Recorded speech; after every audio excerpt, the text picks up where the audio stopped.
No breath, no heartbeat, just static remains.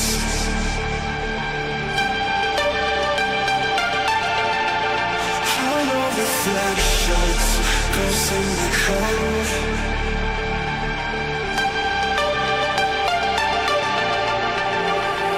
So come and burn down my escape. I wanna feel it, come drag me into the void. Let my circuits decay.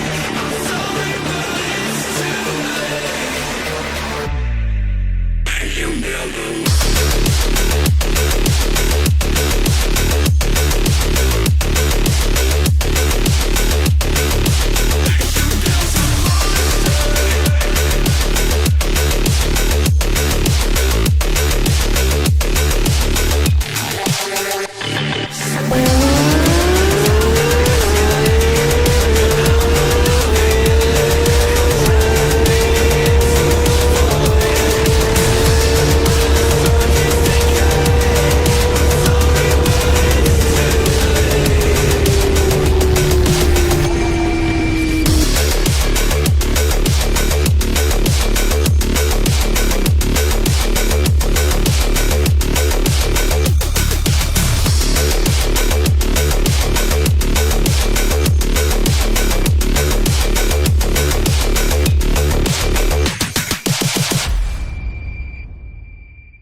Alrighty. Happy Monday, everybody. Welcome to the shit show, the fun show, the incredible show. I don't know. You call it what you want. How was everybody's weekend?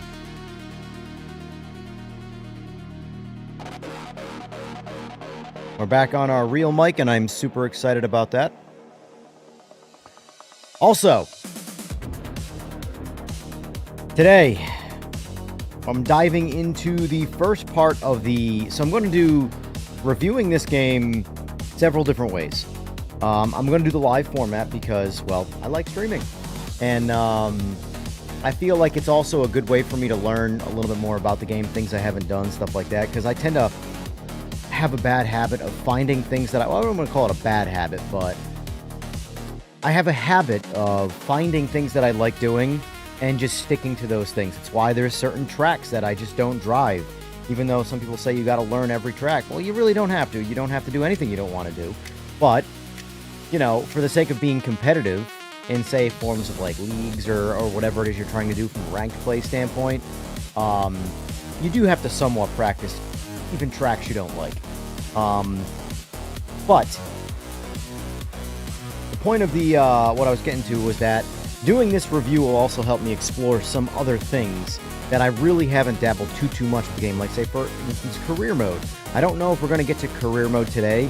Part 1, I want to leave more of a more generalized view of the game. How does the AI, how is the driving physics, how is, you know, potentially the online interface, things like that. Just in general, if you buy this game and have never played a racing game before, you know, what's here for you? What can you do? So, and we're going to also see where it has, we're going to, because I've been playing this game since day one. I was one of the guys that pre-ordered. So if you're one of those guys that pre-orders and complains all the time about pre-ordering, just know we're both in the same boat, that it's on us to not pre-order, yet we still do it because we're just creatures of habit.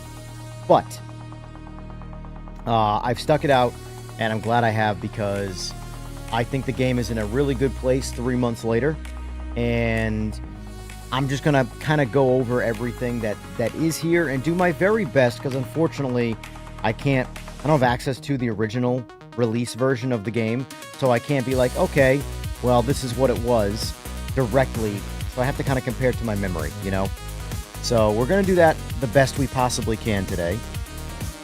Let's see, because I know there's a lot of people out there wondering, should I get the game yet? Should I get the game yet? And hopefully today at least pushes you in the direction of yes or no, you know, rather than floating in this purgatory of I don't know if I should buy this yet or not. I know that what my opinion is currently is I would buy the game, but that comes from over 300 hours of game time and maybe that in itself could be a bias.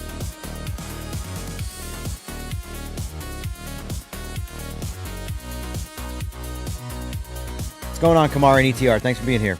Also, I got a poll in chat going on, basically, are you enjoying Project Motor Racing? And so far, out of 14 votes, it's 93% yes and 7% no. So let me just set a couple things up here. Also, for those out there, how is my voice versus music balance? Because I did do some quick testing on my own prior to the stream, because I haven't used this mic in quite some time, but I finally got a decent, I shouldn't say a decent boom arm, but one that works for my setup without being overly in the way. All right, so let's, where are we at? I temporarily do not have the camera for my wheel right now to simplify things.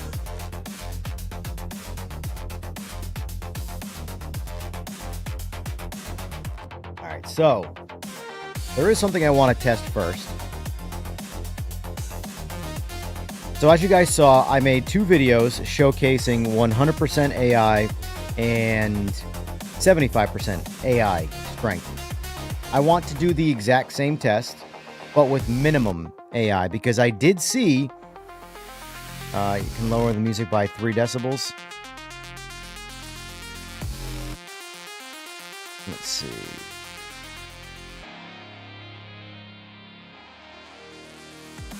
I'll leave it there for now. I just lowered it in the program. So what I want to do in the first test here is, because I do want to make this a video as well, because I saw several times in several comments where people were talking about how the AI is too strong, and even on minimum, they can't beat the AI. And I did test this prior to the stream, hence why it's at 20. And I'm just going to fill this grid and see what it takes for me to get to the front of the pack. I got 5 laps on Sebring. Now, mind you, this is going to be my first rip in this game, period. But I actually was quite surprised that I saw that the amount of comments that it's crazy. This is what I talk about with AI. Where should the AI fall? Because there are people in those videos complaining that the AI is too hard and that the AI is still too easy. The AI is too dumb. The AI is too smart. The AI can't win, apparently. There's no way to properly code the AI, according to comment section alone, and that's on one video. Steven Smith, thank you for the sub. I appreciate that. Any devs watching the stream? Possibly. I don't think there's anything new right now that they would actively be paying attention. Like, I'm not reviewing like a new update or anything like that. So, they're most likely working on the game. Maybe I'm a beautiful voice in the background. I don't know.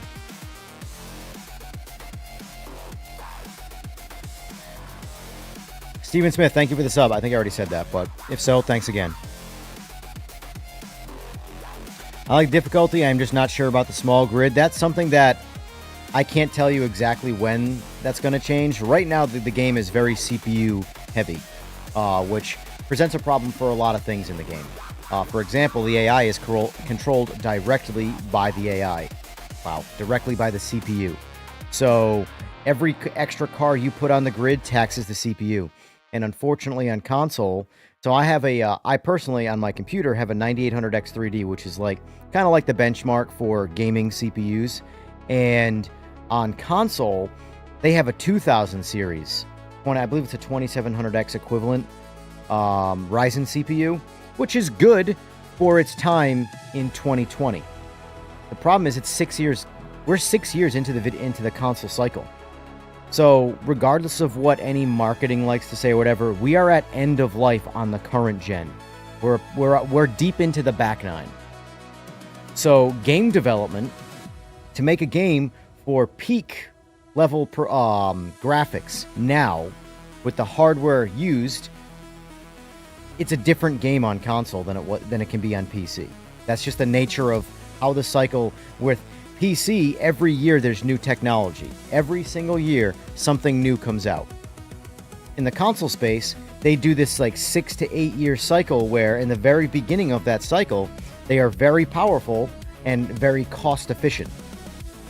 At the end of the cycle, like the case in point that I would make for this is, remember the Cyberpunk release, which it was pretty bad across all platforms. However, specifically the PS4 release. It released on PS5 and PS4 at the same time. Well, PS4 essentially could not run the game.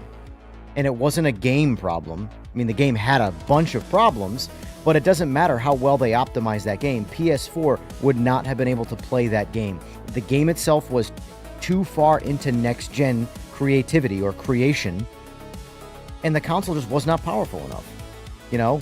That's like, it's the same mentality. If you were to, like, exaggerate the example here, that would be like trying to play a modern video game on a Super Nintendo. You just wouldn't do it. You know, well, at some point there has to be a cutoff, and okay, these games can no longer be made for previous things, you know? So in the case of this game coming out on console, there has to be, if you're comparing it directly to PC, and this is a newer, now again, mind you, it's going to get better. I'm not just saying like this is all you get. The grids might go up, they might stay the same. I don't know exactly, but I do know that the AI cars currently heavily utilize CPU. And that is what is the weakest, even on my PS5 Pro that I have. The PS5 Pro got a graphics or a GPU bump in power, but it's the same CPU. So it's limited by the same issues as the standard PS5. And it's why you saw, like, earlier in this game's cycle, where guys like Gamers Nexus had a 5090, but on a 5800X3D, and a 5800X3D, guys, is a lot more powerful of a CPU than what's in consoles. And I was getting substantially better frames than he was. And the only difference is that I had a much better CPU with the same GPU. So, anyway. That was a bit of a long ramble about the grid, but I get it. I get why you want it. I'm just letting you know why, from an actual technology standpoint, mechanical standpoint, why the grid is the size that it is on console. It all comes down to CPU usage, and consoles just don't have the horsepower there by comparison to PC.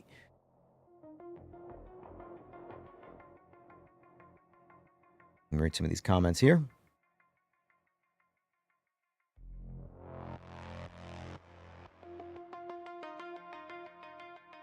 I actually haven't tried Evo's AI yet, like at all.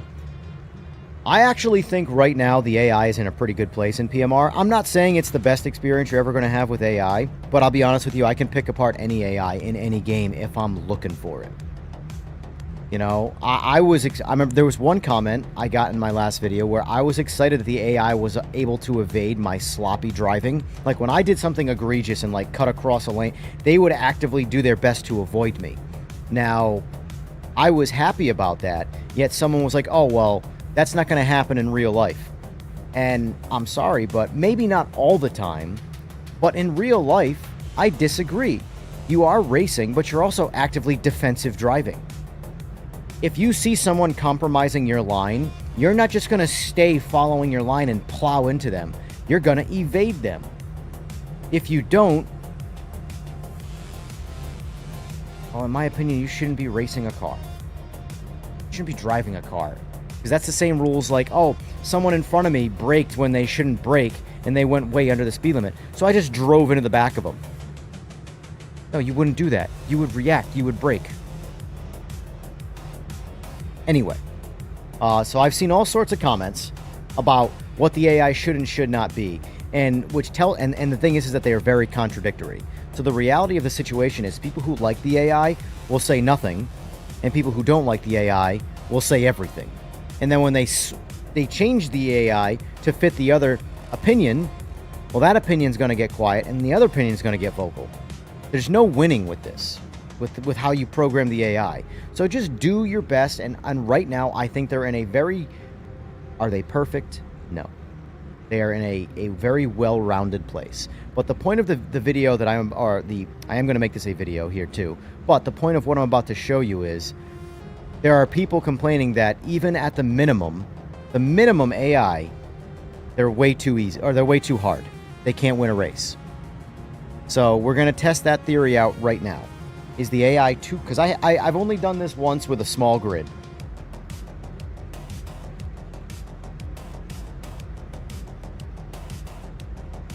So, let's try this. Turn the music off for this, because I am going to record this as well. Good old pause.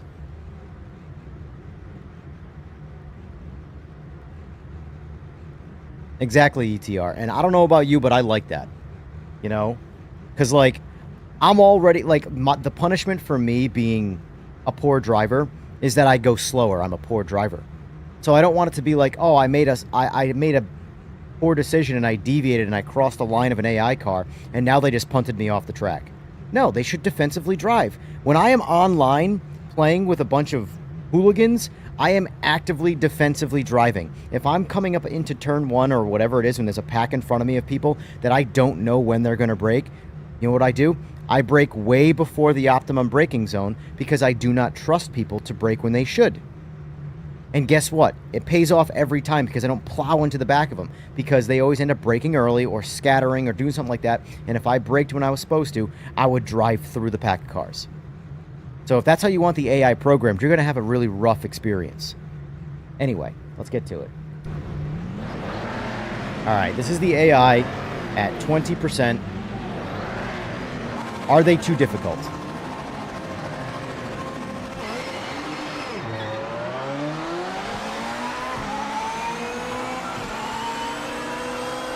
And 20%, folks, if you don't know, is the minimum. I'm not sure why they didn't make it 0%, but that's a critique that really doesn't matter. Oh no, they hit me. Someone's going to complain about how all the AI does is hit you, while the other comments are they just actively evade you. Neither is perfect. Which, in my opinion, is exactly how real people would be. All over the place. Some are better drivers, some aren't. Alright, so we're in 27th. We started at 32. Be like right there. I braked way before the braking zone because I didn't trust when they were going to brake.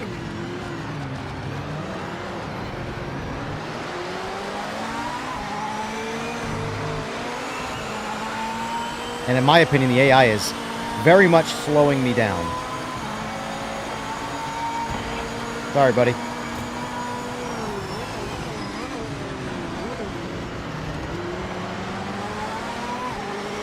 God, I love how good these GT3s drive now, man. I really do. You guys know how much I complain about how I don't like GT3s. Well, I still don't like them. But I like driving them in this now. Alright, we're in 21st.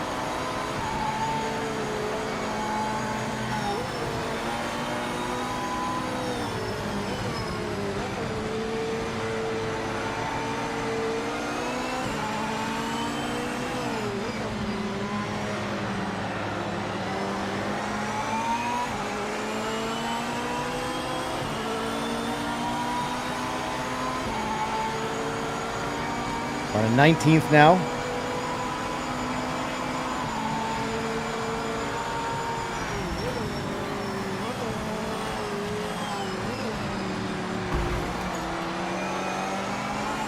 Robin's racing, buddy.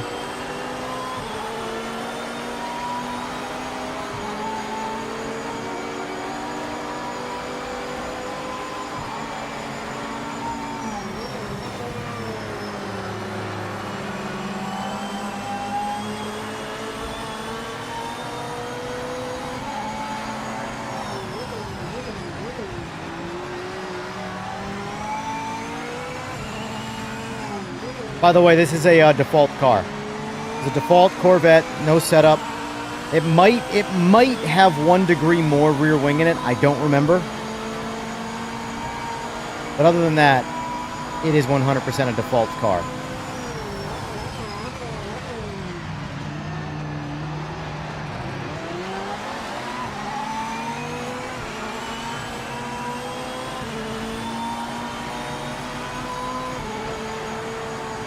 Slowing me down.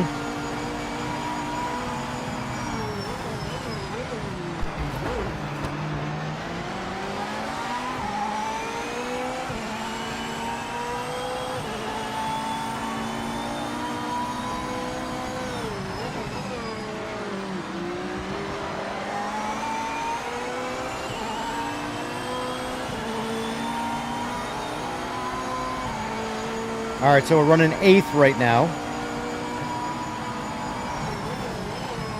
We're only on lap 2.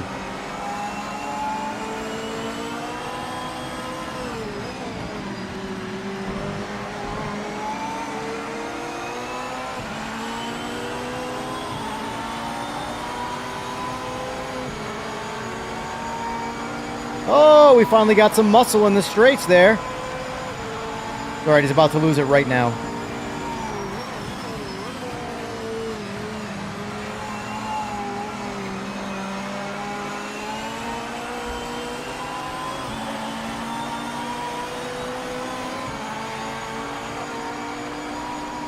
And just like that, we're in 2nd place, completing 2 laps.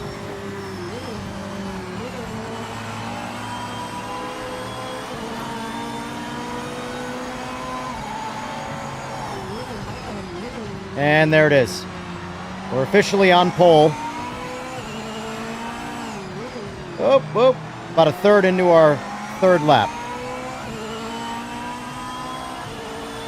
So, what does everybody think? I am what you would call a subsequently average driver. You could possibly compliment me and say I'm slightly above average, but at the end of the day, I am a very average sim racer.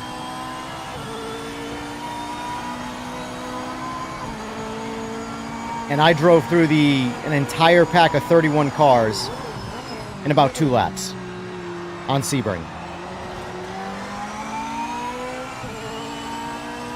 And again, this is the minimum AI, which, in my opinion, should just be practice for driving around cars. You're not challenged in any way by how fast they are going around the track.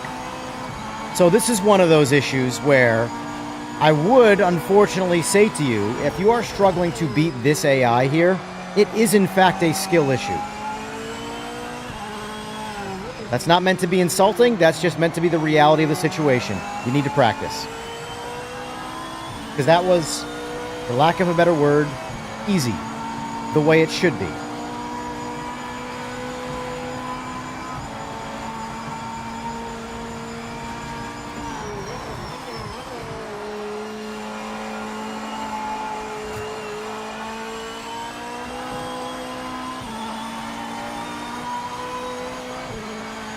So the question is, do I complete these 2 laps? You know what? I'm gonna complete the 2 laps for the simple reason of I want to see what my basic lap times are like by comparison to the AI.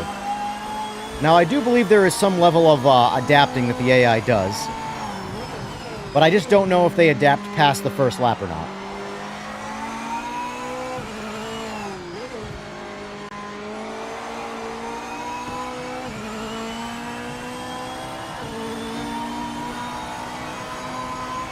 I gotta say though, these GT3 physics now are so good, man.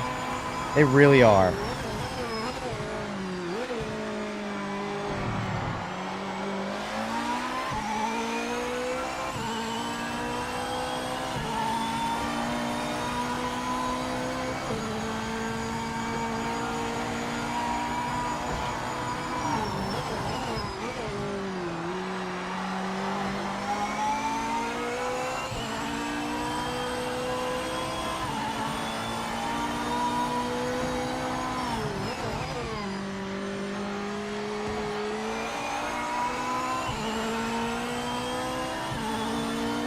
Love how good this car drives.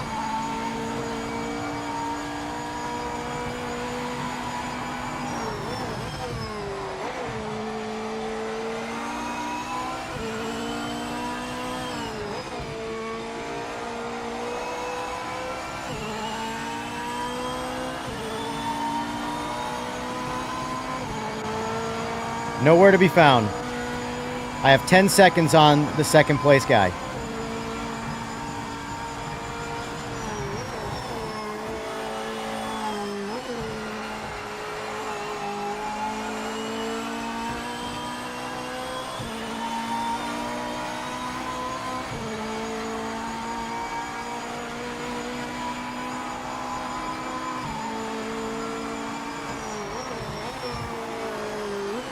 Oh. A little wide.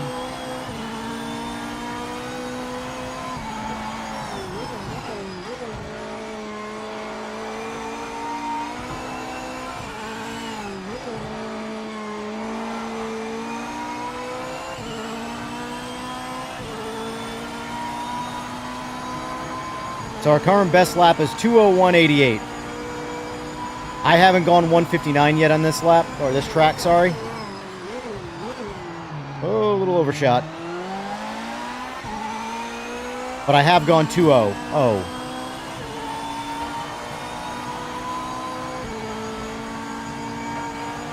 But that is default setup. The way you just get in a car and go. Oh, that was bad. Lost a whole lot of time right there.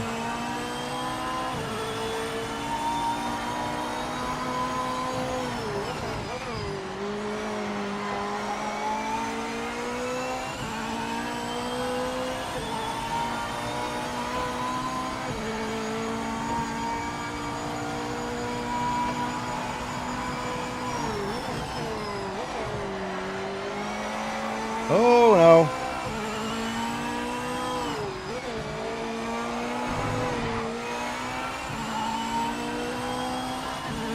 So overall, it looks like I found about a second right there in that lap, but then I lost it almost immediately every time. So...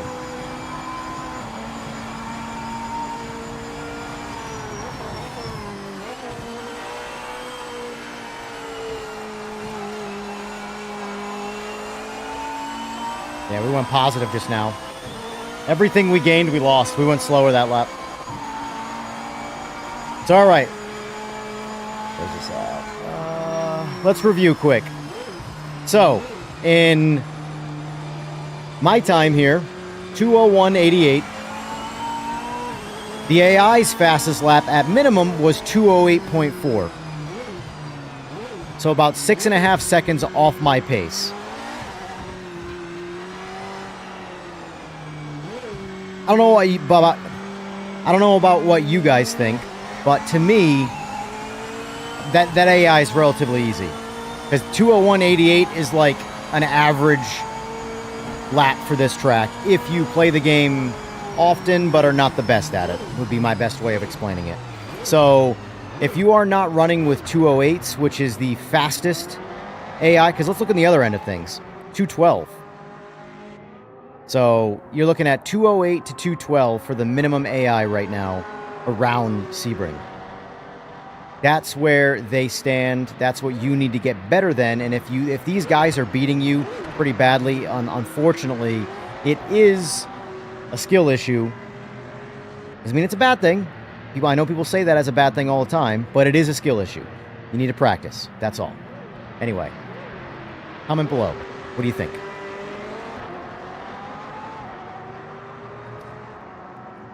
Anyway, now let me go read some chat. That will be a video, by the way, in case you didn't notice. I was ignoring chat and talking to myself. All right, let me see here. Let me see here. Jesus, you guys are talkative, which I appreciate, by the way. Let's see. I find anything over 10 opponents, you gotta struggle to take pole, but 9 or less, it's still pretty easy to reach first to at 100. So I think what I'm gonna do is I'm gonna do a 1v1 with 100% AI and see how I compare. Because I want to say I have the feeling I'll still probably lose that pretty badly, because I want to say when I did my my 100% test, the fastest AI went 157. I can't even. I haven't gone 159 yet, so I've bested 200. Send me a link to the new version. Cool. I'll download that in a second, sir.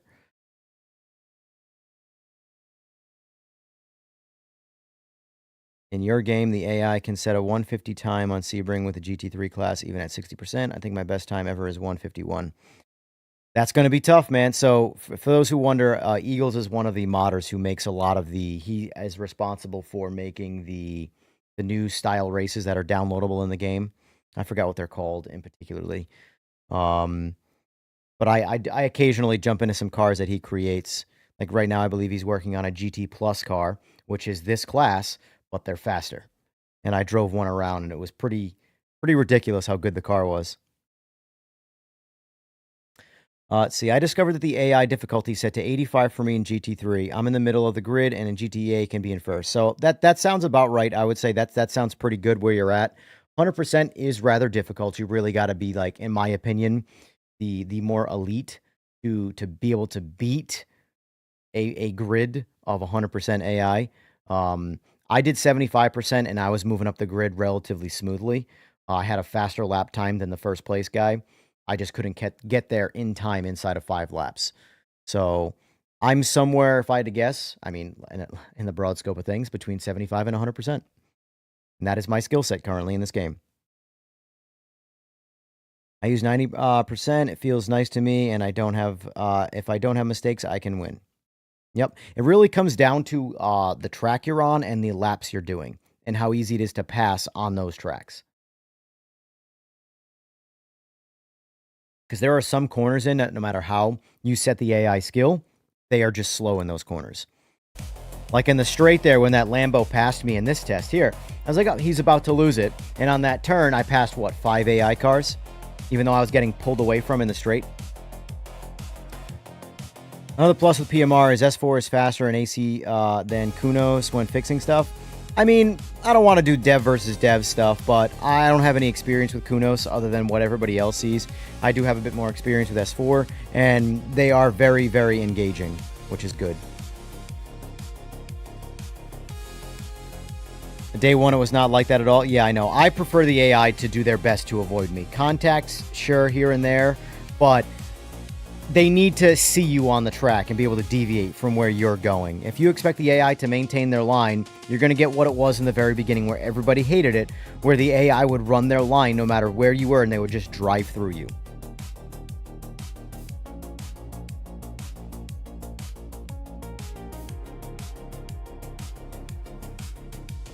It's quite possible they did copy and paste the original Project Cars too. I mean, here's the thing, guys.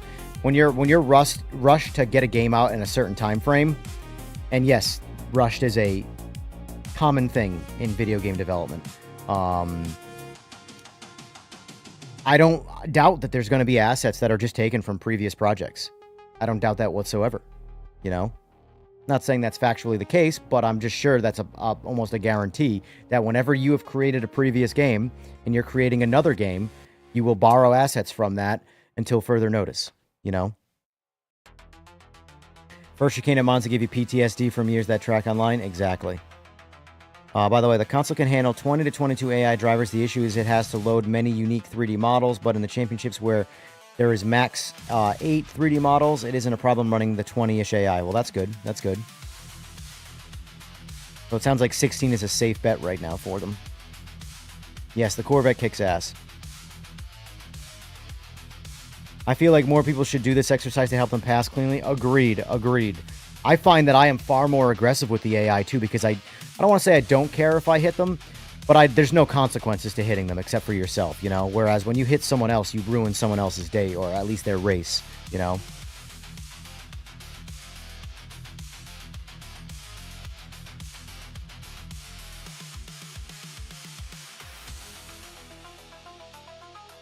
You think at 20, the lowest they look, quite difficult, even though you're saying they were holding me up. There was many times there where I was not taking an optimum line, or I was braking early, or I was rolling off throttle to avoid that, just driving through them.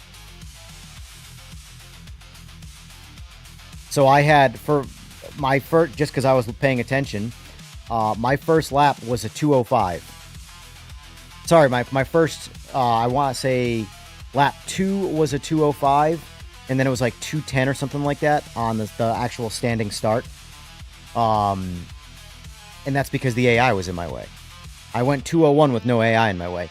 So chopping 4 seconds off my time with the AI not being in my way would mean the AI is slowing me down, you know?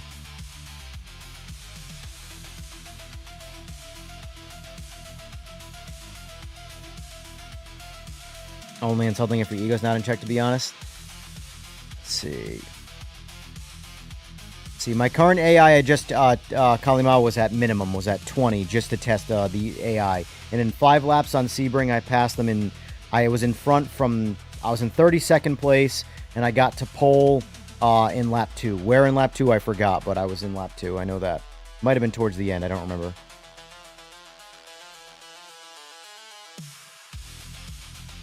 The AI strength, I don't know.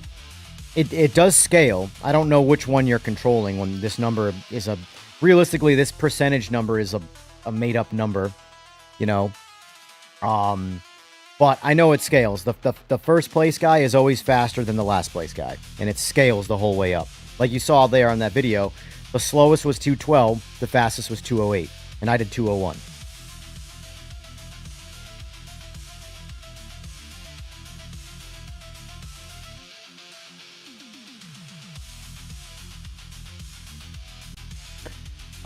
Racecraft.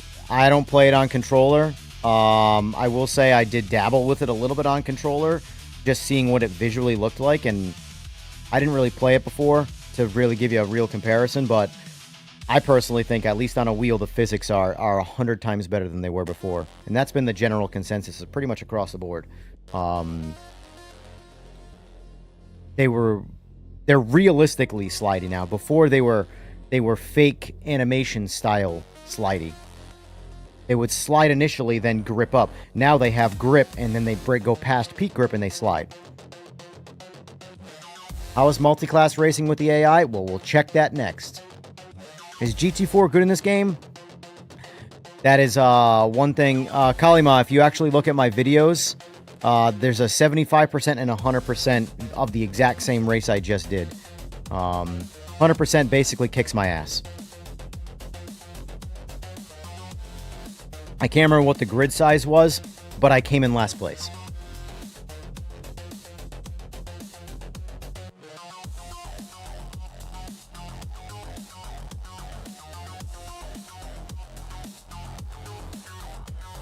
For you, the controller is better now. You just had to tweak that. Yeah. See, that's what I'm saying. Like, you have to kind of go by averages.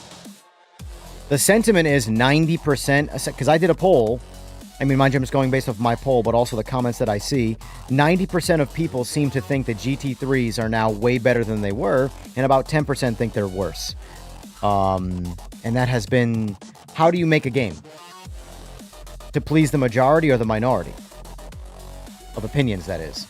If you want your game to succeed, I hate to break it to you, it's the majority. You always have to please the majority. So let's see what this looks like. I have not tried this yet.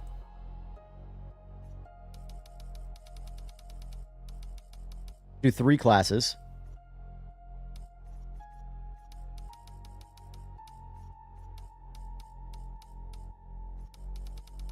We'll do 10 GT3s, 10 LMDHs, and 10 GT4s, since those are the 3, like, more major forms of racing. We'll do 5 laps. We'll set the AI to 60, since 60 is technically the halfway point. I'll be right back. I'm going to use the bathroom, and then we'll get this race going.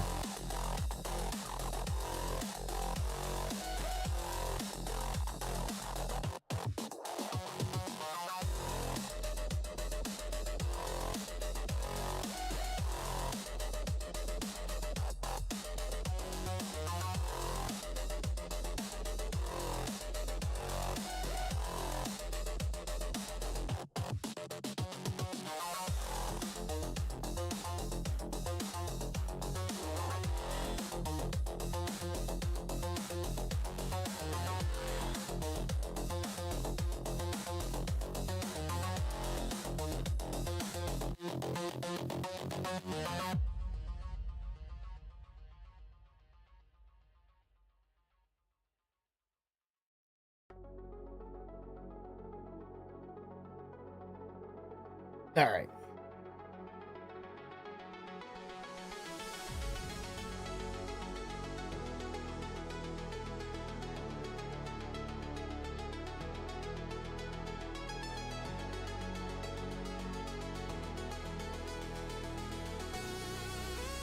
The update was for GT3 primarily. Other classes tunes don't work.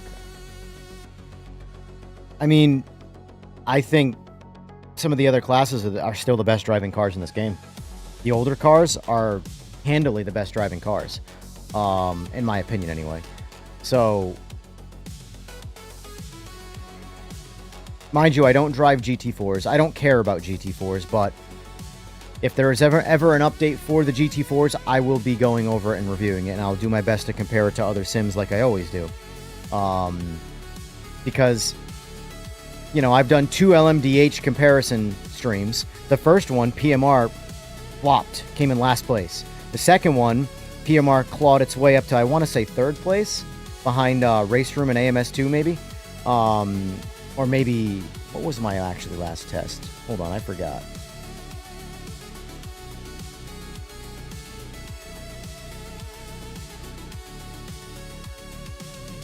Race Room was number 1 for overall experience in LMDH.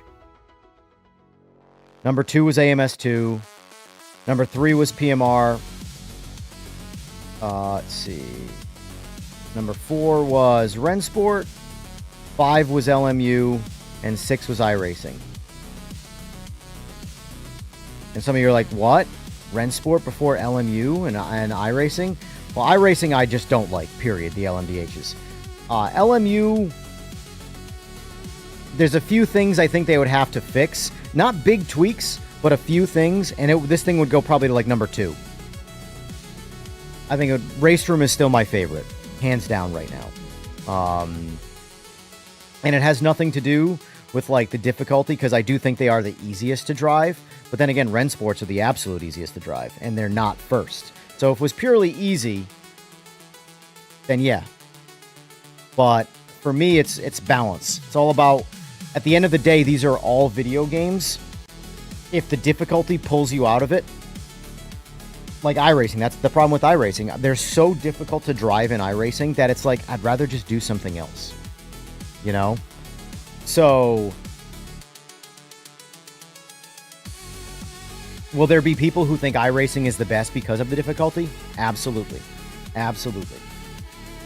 And that is their opinion, and they are welcome to have it. Alright, so this is going to be a 60% trial run. Multiclass.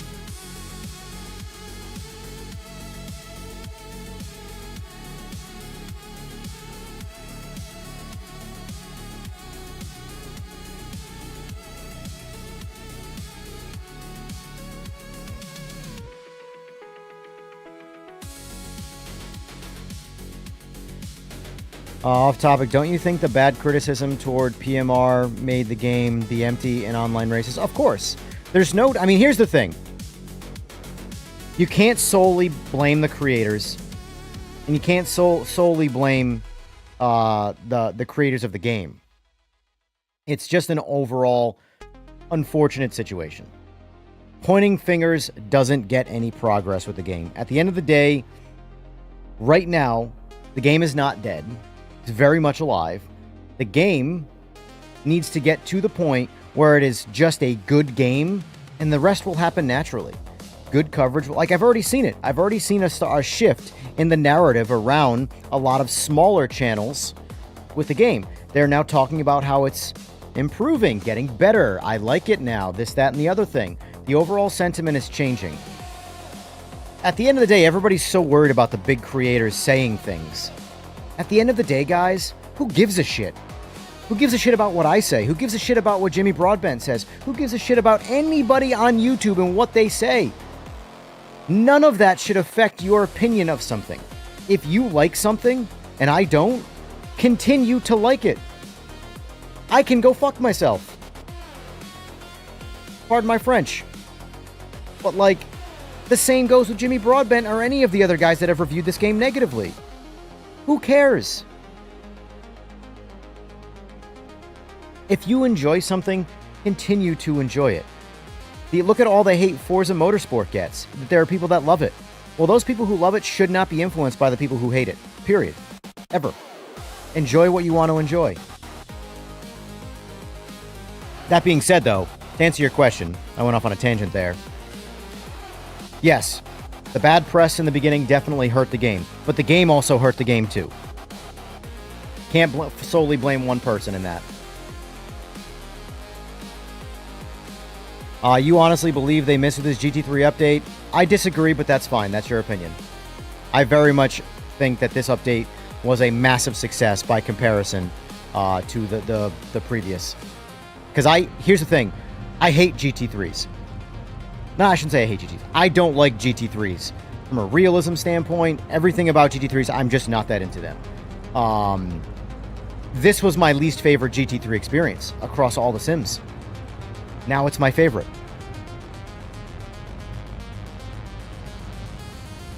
Looking forward to seeing how the Multiclass AI is now. Same, actually. This is my first attempt. This is at 60% just to ease my way into it. So that way, because I don't even know if I'd be able to beat the GT4s at 100%.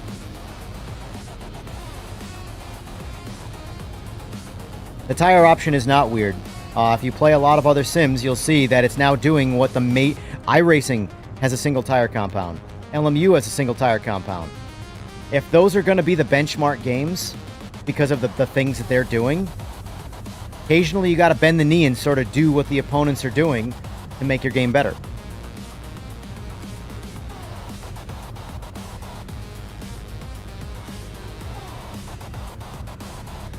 Alright, so anyway, let's give this a shot.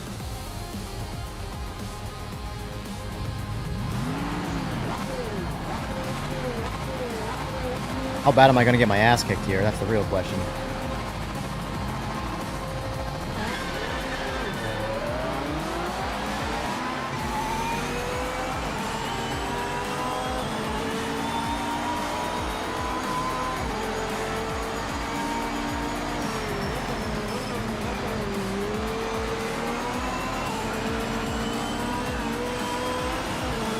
Well, I'm clearly clawing my way past the GT3s. We are at 60% after all, so...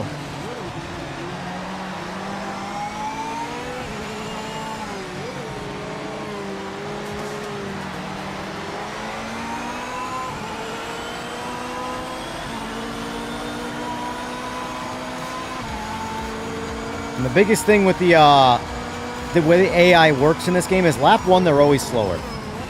They're always a lot slower on lap 1. So with a smaller grid of GT3s, 60% comes across almost easier than 20%.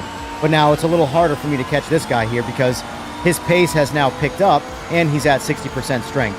Meanwhile, LMDH is driving away from us. Rightfully so.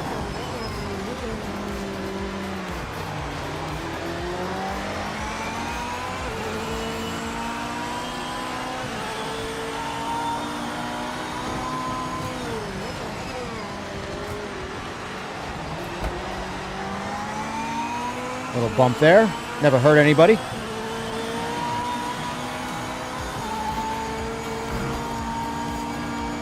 I have the strange feeling this particular race is going to turn into a solo lap, where it's just me in the middle of the grid doing solos.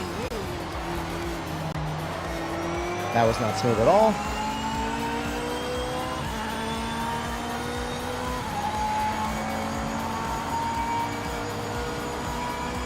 Yeah. Like I said.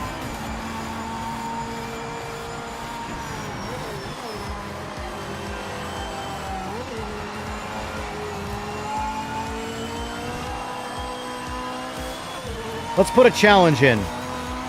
Turn the TC off. I have 0 TC right now.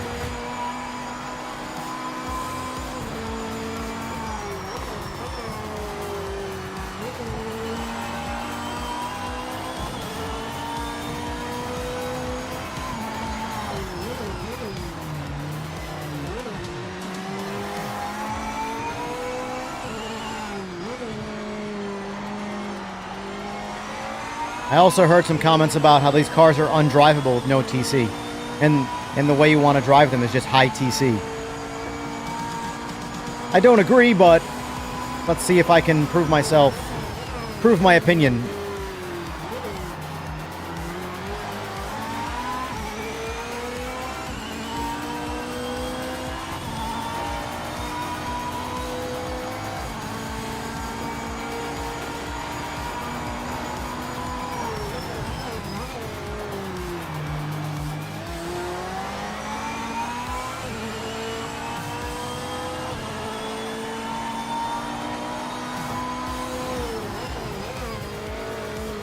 Oof, gotta learn how to drive. Yeah, This is exactly what I was expecting. So 60% AI does not work for my skill set in multiclass because I'm too fast for the people in my class, and then obviously LMDH, it's not going to matter. So I think what might be better is to get into an LMDH car and try and lap maybe? I don't know. I'm trying to think how it would work. What would be the best way to do this? Because this surely isn't it. So I'm going to back out of this. Oh, that's the wrong one. Wrong button. All right, back out of this race. And let's change this up a little bit because that was just going to be 3 more solo laps with no AI around me.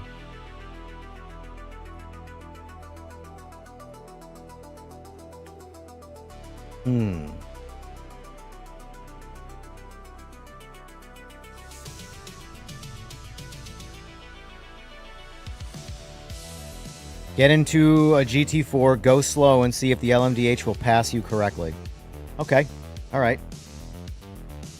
I'll give that a shot, per Kenobi's request. I don't drive the GT4s at all. What's the preferred?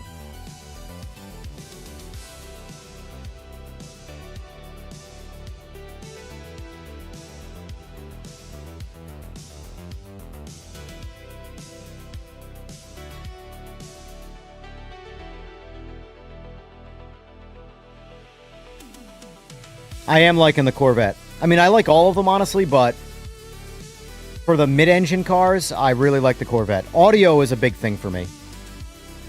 Supra? Merc? What do we have for liveries? I'll let the liveries decide. Oh, well, that's not it. Maybe I won't let the liveries decide. I mean, this is probably the best looking one. I'll give this one a try first, see how it feels.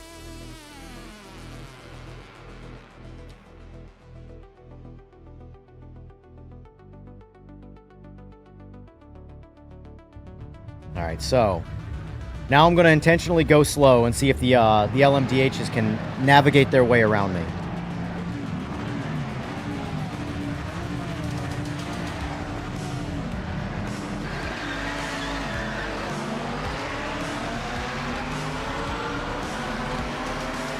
I didn't turn down the force feedback. Wait, am I not multiclass? Yeah, we're not multiclass. I must have reset it when I chose GT4. Yep. I knew something wasn't right there. I'm like, where are all the cars?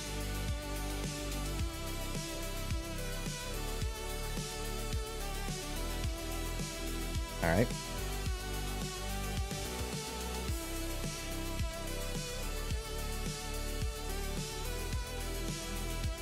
How does this compare to GT7? In my opinion, the driving experience is way better in this. Way better in this. The overall to-do list in GT7 is much bigger. There's a lot more to do. If you're a solo player playing Gran Turismo 7, there's a lot more ways to be entertained by it. This game is a bit more of a... While it does have good, I think at this point right now, a decent single-player experience, whereas like you can... I like racing the AI. I do like racing the AI. But it thrives in the online racing.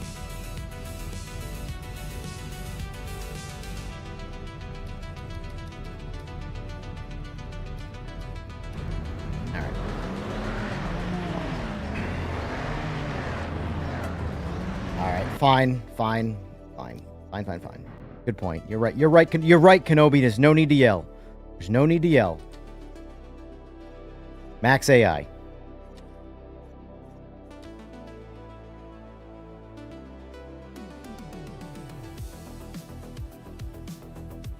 It's one thing that's always been strange to me is the inconsistency of force feedback. This is easily for me the best force feedback I've ever had. But the problem is that when it comes to comparing force feedback, everybody has a different opinion on what they think is good force feedback. So if everybody already is starting off with that huge anomaly as to what it is, if, like, for example, if you put the exact same experience in someone's hands or in 100 different people and you get 100 different opinions, now you have all sorts of different wheels, different combos, different settings. The opinions you're going to get on force feedback is going to be crazy.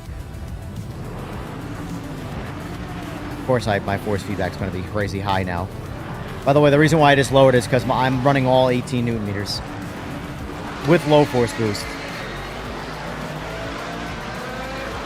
There's a lot, and I have my hand / wrist right now is kind of not in the best state.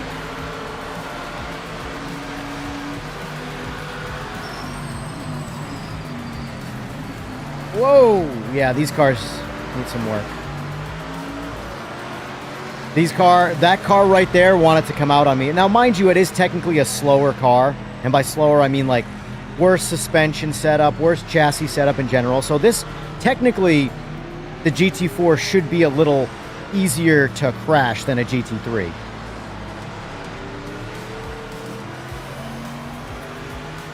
They absolutely do. Kenobi, they absolutely do. Hopefully they get that. My God, there's no brakes! There's no brakes! Oh, wow. I mean, I know I braked late, but, like, I didn't think... Just by the way the speed I was going and the way the car felt, I didn't think I was going to not make that braking zone. Alright, so let's wait for our LMDH buddies. I love, by the way, racing at 8 a.m. On the summertime on Sebring. It's such good visuals. The clouds do look bad at nighttime. Weather and lighting is something that's actively being worked on from a visual standpoint. In my opinion, it's where the game is visually the weakest. Mainly it's lighting. The lighting in the game's pretty rough right now. That's why some scenarios look phenomenal and other ones look terrible. And it all has to do with, like, sort of lighting and how everything is perceived weather-wise. Go LMDHs. Once I see an LMDH, I'm going to pick up the pace and see how they drive around me.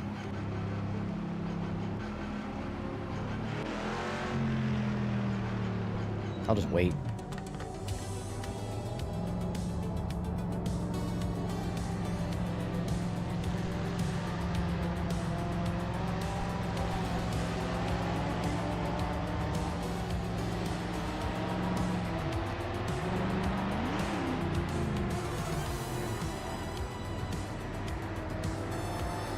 Would they all crash?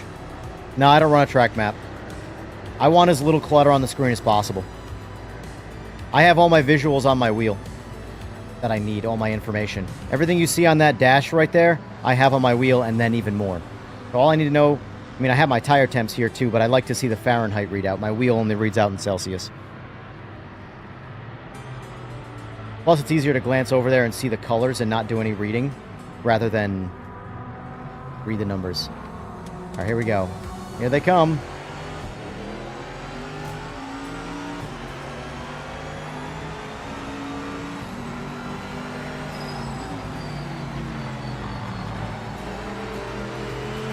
Oh!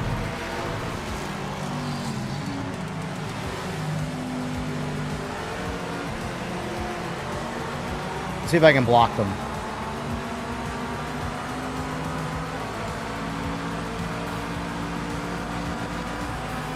Alright, I'll let them pass naturally.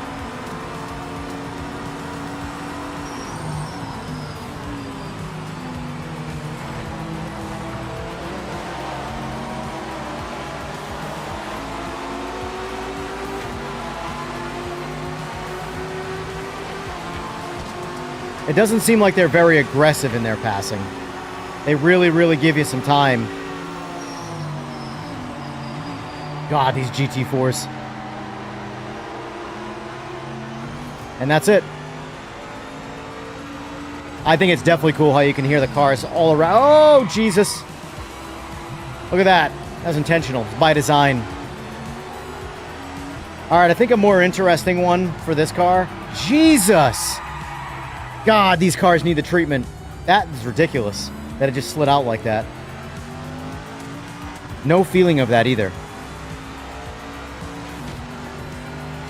Like I said, if we do end up getting a GT4 update, I will be covering that. So it's good that I spend a little bit of time in the GT4s right now. Oh, I forgot I missed the braking zone. Oh, Jesus H. All right, here come the GT3s. I'm more interested to see how the GT3s pass me.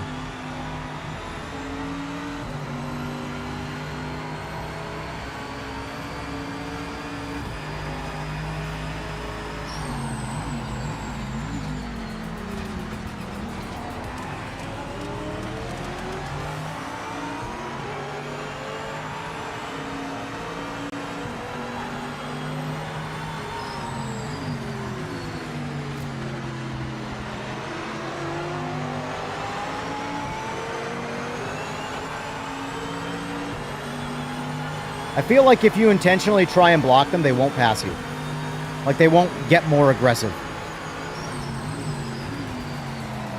Oh my god, these cars are tough. Oh! That's... See, right there? There's going to be two opinions on what just happened. Someone's going to be pissed that the AI hit you, and then someone's going to say, in the other case where if they didn't hit you, be like, oh, the AI shouldn't have been able to evade you right there.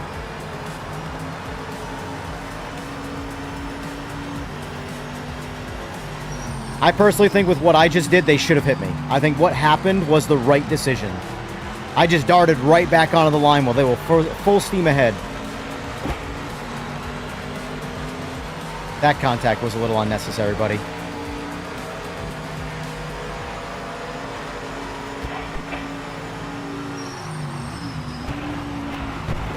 There, yeah, taste your own medicine. Backed you right off, buddy.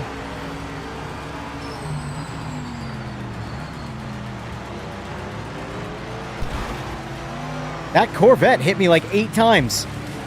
Some of it was me too, but...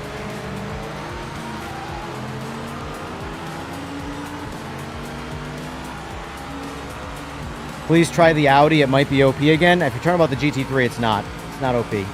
They're very balanced. I have heard a different... Every day I've heard a different GT3 is the OP car now. Which tells me there is no OP car, and it really just comes down to driver preference and who's actually fast with a certain kind of car.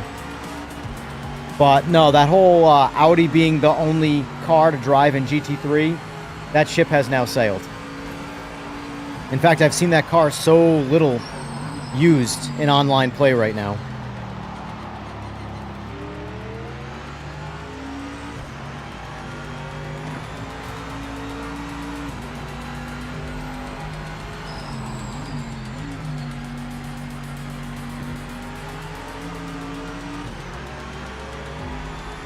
So I think what I want to do is do a multi-class, the same exact multi-class race, only I want to be in an LMDH.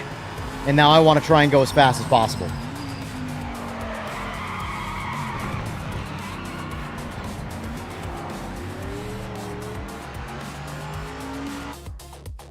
Yeah, agreed. So here's the thing. So far I've seen, in my own experience, says that the default GT4s are pretty bad. If these cars get the same treatment that the LMDHs and the GT3s get, most people are going to be like, wow, they're so much better now, but there's still going to be people who say they were better now than they were in the newer version. I guarantee that. That's just the way people are. You can't, it's, once you accept the fact that you can't please everyone, life gets a lot better.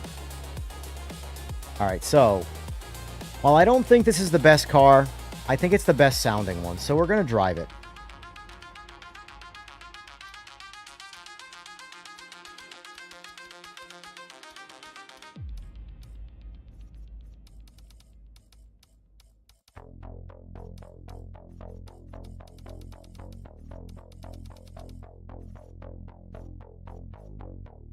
All right. Let's go, since I'm... Oh, man. My class is going to kick my ass. That's the thing. The LMDHs are going to berate me right now.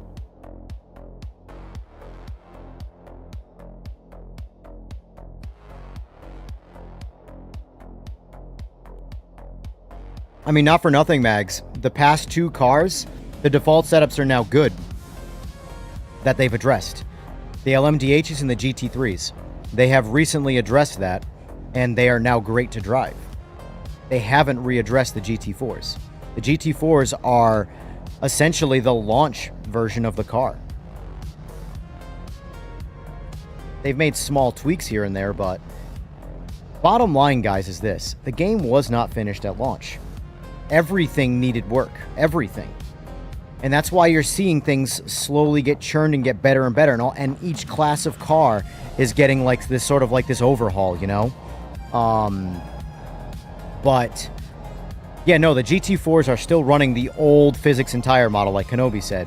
The GT3s and the LMDHs are running the new tire and physics model, and they are a night and day difference. So, anyway, let's try what it's like here. Let me make sure I got the right setup on. All right, so what do we have for setups for this? Not Daytona, we don't want that. What's my base setup?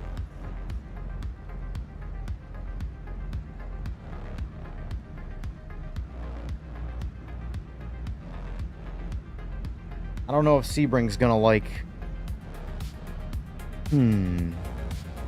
Does Group C need any fixing? No, I don't think so. In my opinion, when the last revision they got, they didn't need. When they made the cars a little bit easier to drive. I actually liked driving them more prior, but I understand that sometimes cars need to be a little bit easier to drive for the majority of people to like that. So it is what it is. They still drive. There's still a bunch.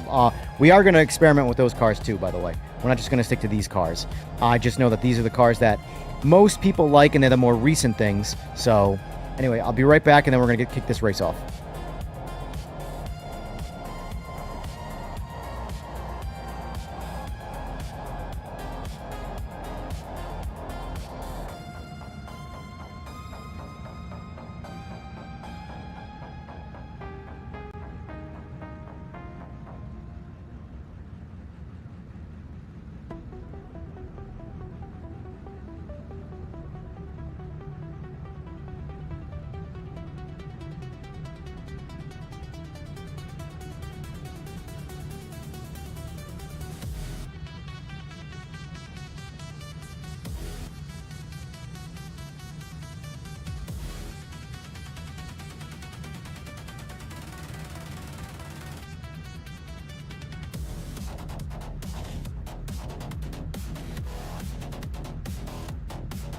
Group C is actually some of my favorite cars, period. Alright, let's see. I'm going to leave the rear wing. I might have to redo this race, depending on how the car drives, only because of the rear wing. Alright, here we go. God, this car sounds good.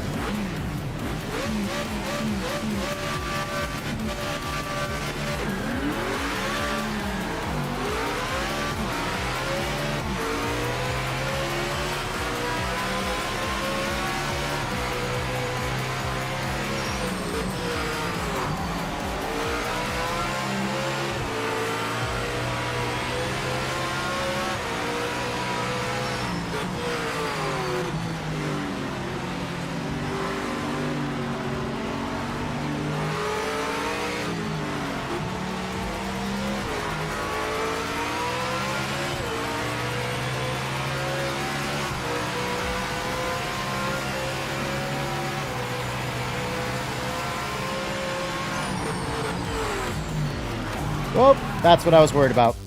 All right. Certain tracks, you have to put more rear wing in it. Have to put more rear wing in it. At least for certain drive. I'm a very aggressive downshifter and engine braker. And in scenarios like that where you're trail braking or you're at least just any level of braking and you're downshifting, you can very easily lock up the rear tires. So rear wing gives it a bit more, let's just go max rear wing. Make the car the easiest possible to drive. Gonna be slower in the straights, but I don't give a shit.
I'll be interested to see while I'm chasing these hypers, because they're going to be faster than me, but I'll be interested if the GT4s slow them down, because they're not aggressive enough in passing.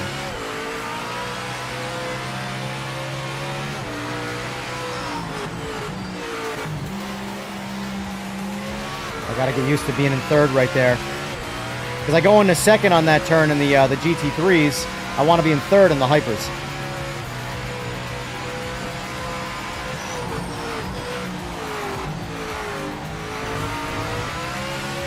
It is an adjustment.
But see what I'm saying, though? The only adjustment I made was the rear wing, and now this car is, like, glued. Even under low-speed braking. Me, personally, I don't think rear downforce should have that much of an effect at low speed, but it does.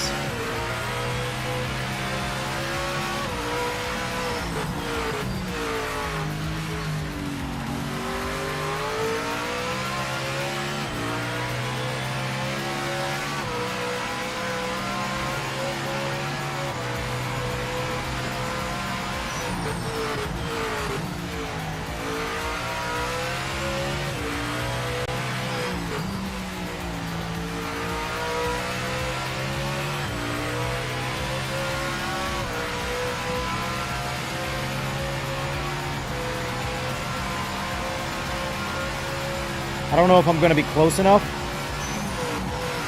to see any of the GT4 versus LMDH action.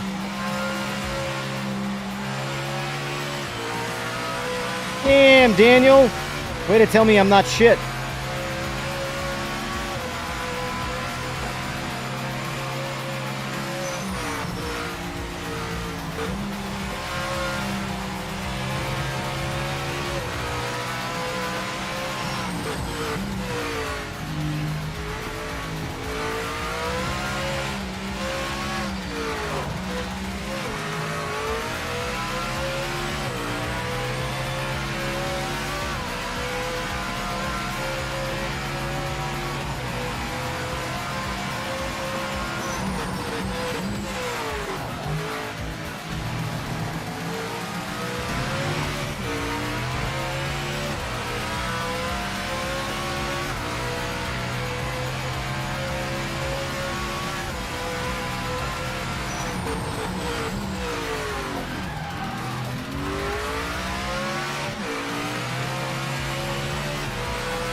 I don't think we're going to see the GT4s.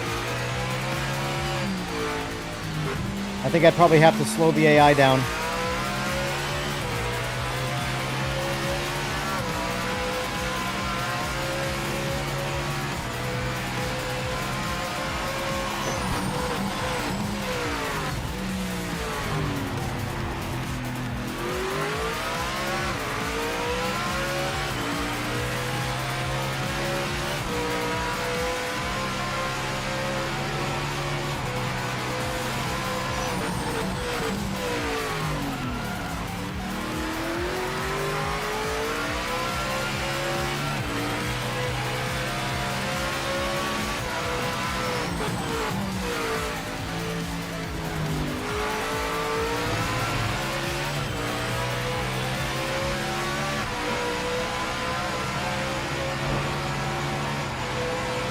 Also, think up the next test. What do you guys want to see? Because this is what I would call a interactive review.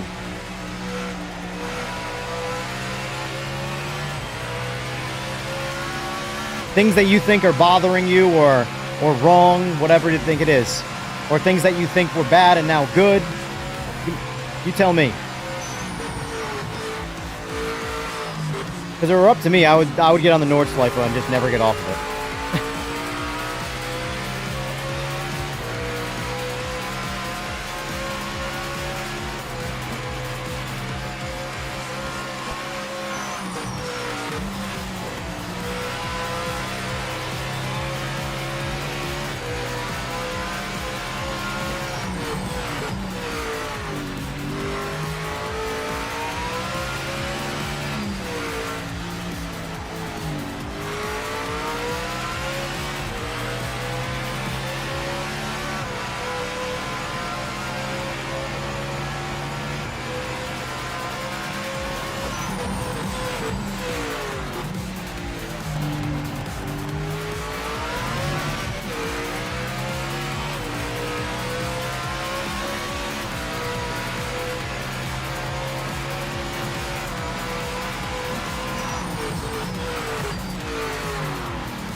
Nope. That was terrible.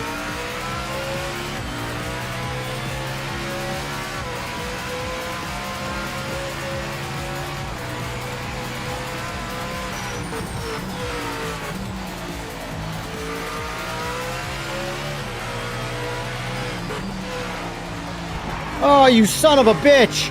You son of a bitch! That's what you get. That's what you get. Eat a dick.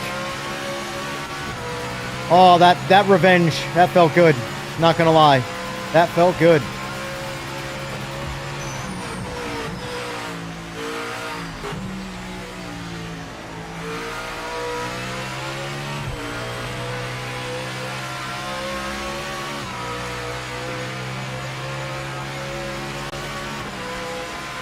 Well, I wasn't dead last.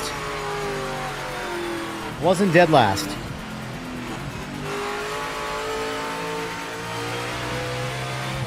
Damn, look how fast the GT3s went. 156.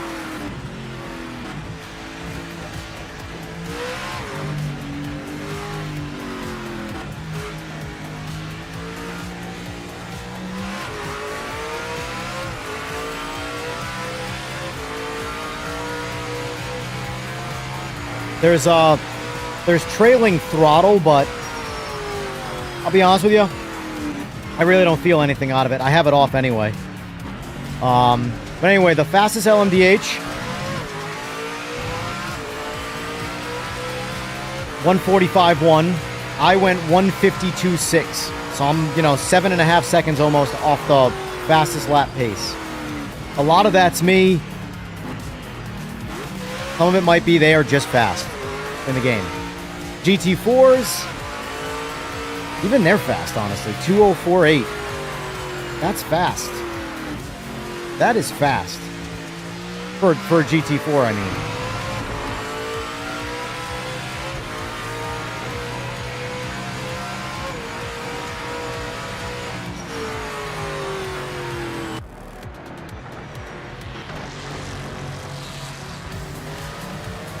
Is it still dark at night? So, here's the thing. It's darker on console than it is on PC at night.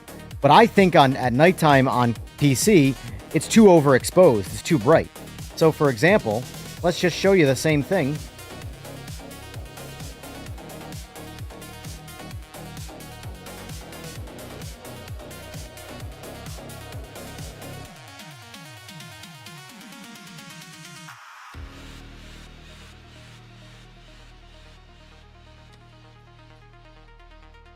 Let's see if I can pass them. The GT4s, I'm curious. I'm sure I could. I just don't know if I can do it inside of 5 laps.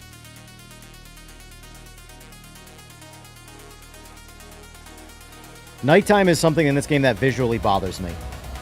Like, it's just exposed and very hazy.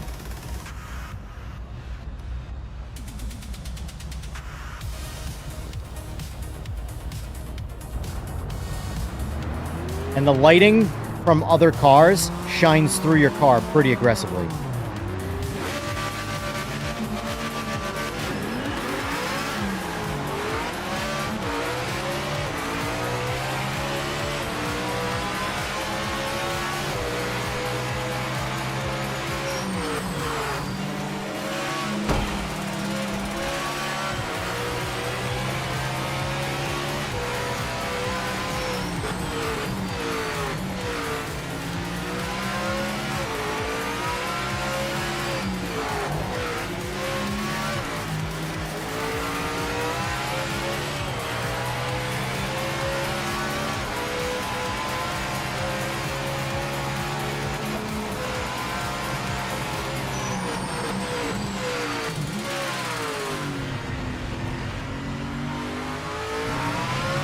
All right, let's try and run down the GT4s now.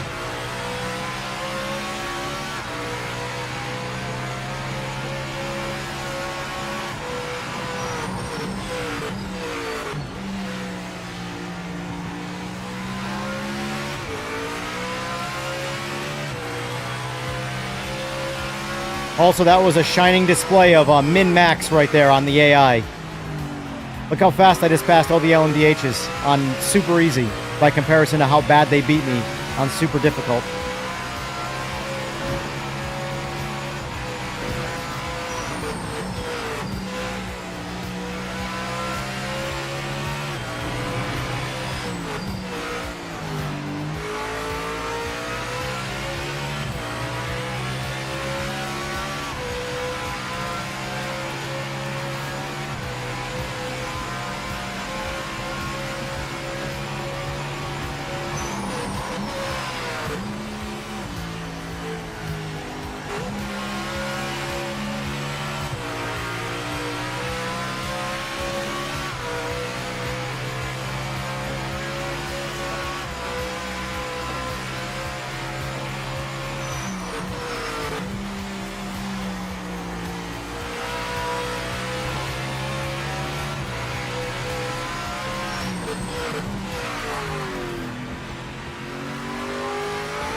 I actually don't think I'm going to catch them.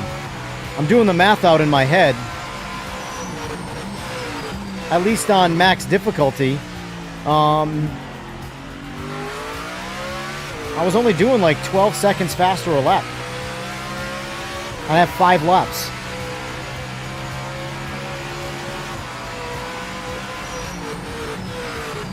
I don't think I'm going to catch them.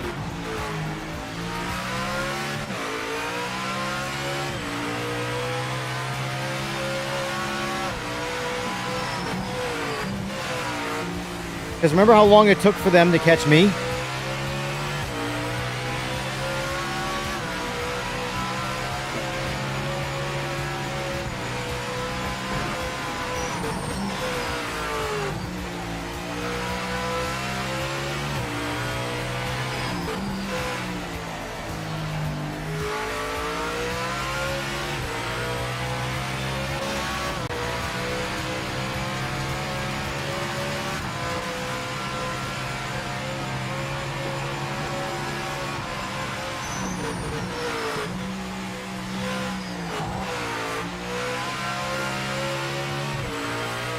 Yeah, there's no way I'm going to catch him.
I will say, though, if you're an LMDH guy and you you only played this game on day one and got a refund, these cars are so different from how they were released.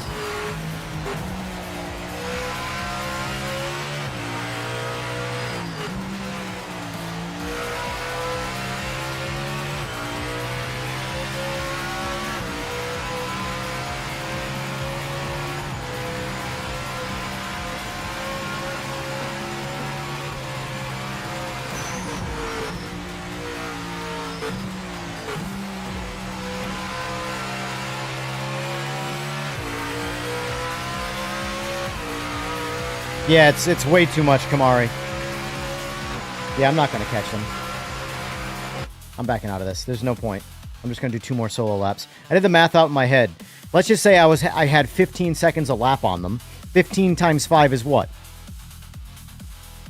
Minute 15?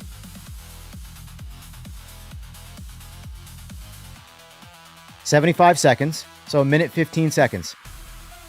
If I'm doing 153 a lap, I'll never lap them in 5 laps. So there's no point in continuing that.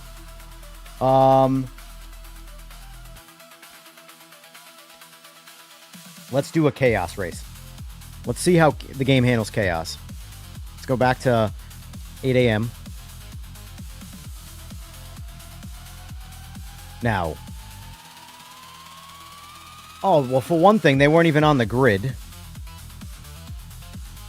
But it wouldn't have mattered anyway. Oh, never mind. They were. They were on the grid. I apologize. I forgot Nordschleifer cuts them down.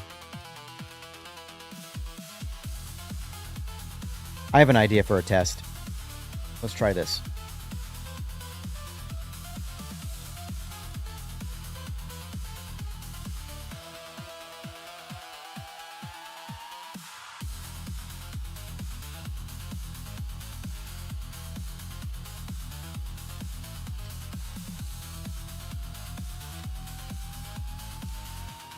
One lap from the back.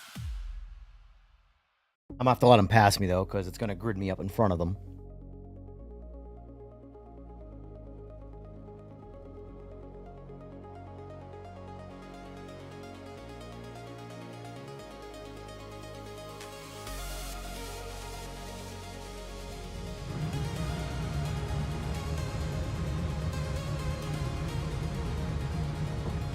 So I'm going to pull over, let all the AI pass me. I'm going to see if I can do anything in my power to catch them.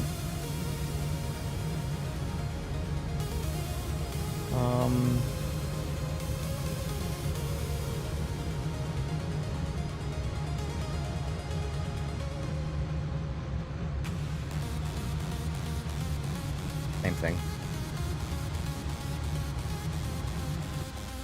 All right.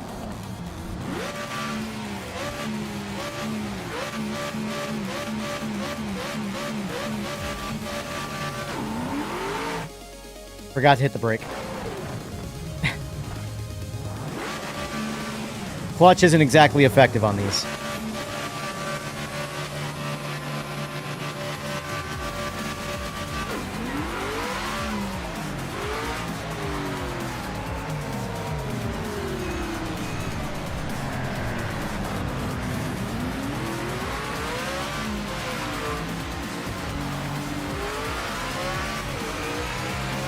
All right, let's run them down.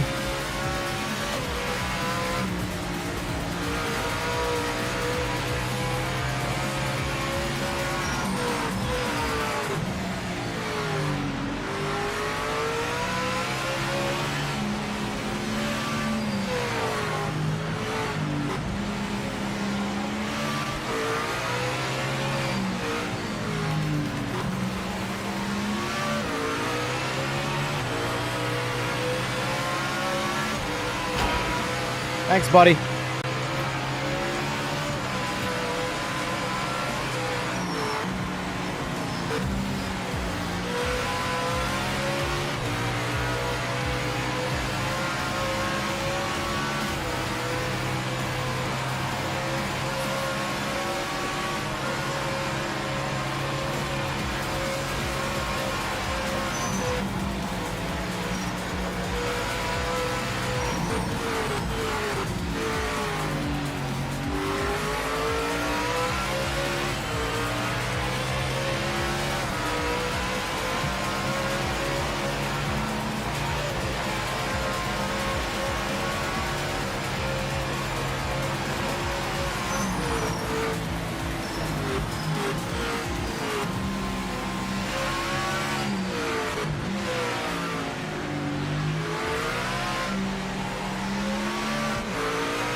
All right, 3 more to go. I have no idea where they are. There they are.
You guys are actually pretty fast.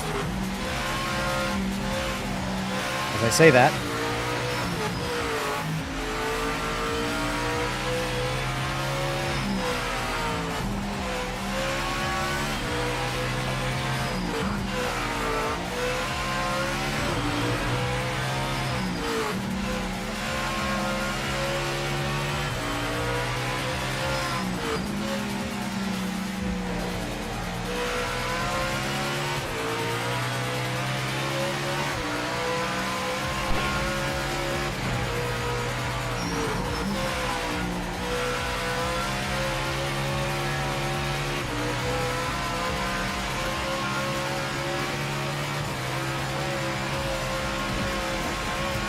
Whoa! I don't know if anybody saw that.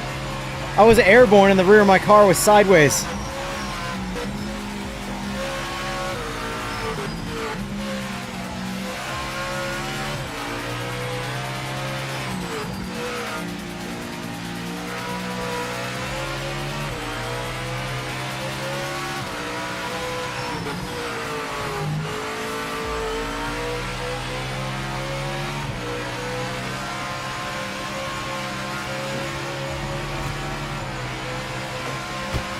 Deuces!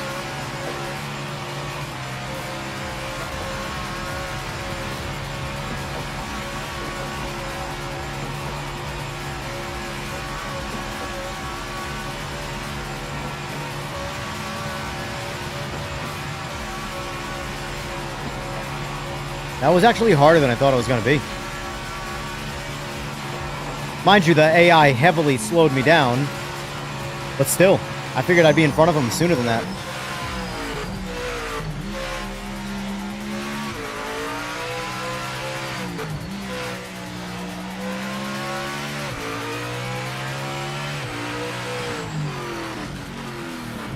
Okay, that was a 6:31 out lap, or standing start lap, which was about 15 to 17 seconds off my pace on a standing start lap with this car. So that's basically, well, I mean, I did pull over and wait for him, I guess, too, so.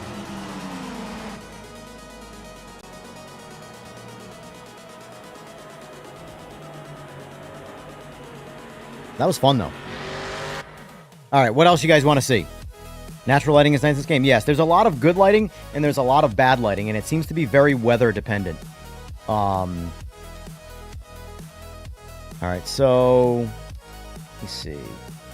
What do you guys want to see next? That's an important thing. There's a lot of you here. Keep on voting, by the way. Also, too, if you like what I'm doing, like the stream. There is a poll in chat. We got 81 votes. It says, are you enjoying Project Motor Racing? We're at 85% yes, 15% no. So keep those votes coming in. So I like to get over at least 100 votes for the day. Really, the reason why I want to get over 100 votes is because it makes it an even percentage counter. Like, okay, well, if it's 90, if 100 votes come in and 90% like it and 10% don't, it's a 90% approval. Very easy math. All right, let's see. Let's deviate a bit from, because all right, so real quick summary. There's obviously much more testing I could do, but GT3s, LMDHs, Night and day from 3 months ago. Night and day. Don't even compare. I hated both of them at launch to the point where I would never drive them. GT4s, they still need some work. They still need some work.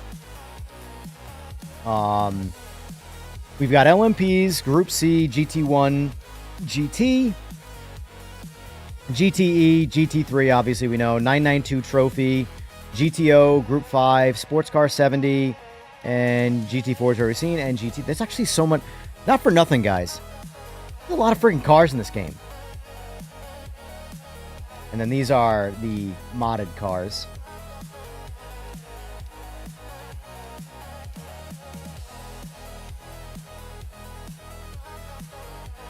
Classic ALMS style race with the GT, NGT, and LMP. All right, what track you want to go with? I can do that. We'll test out 3 different groups of cars. We'll do multi-class, and we'll jump around. I want to get into an LMP. I like the Cadillac, despite them being hard to drive.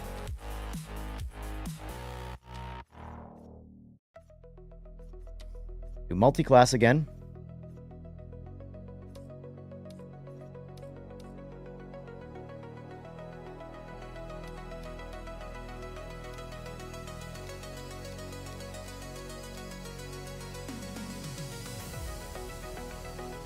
Let's change the track.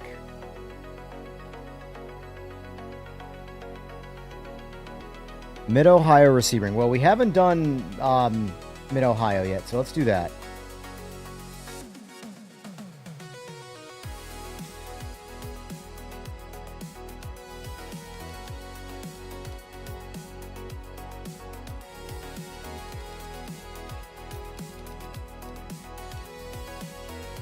Scale the AI back a bit because I have no idea how they're going to run.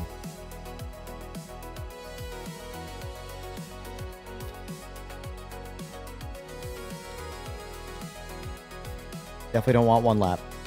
Do a 5-lapper.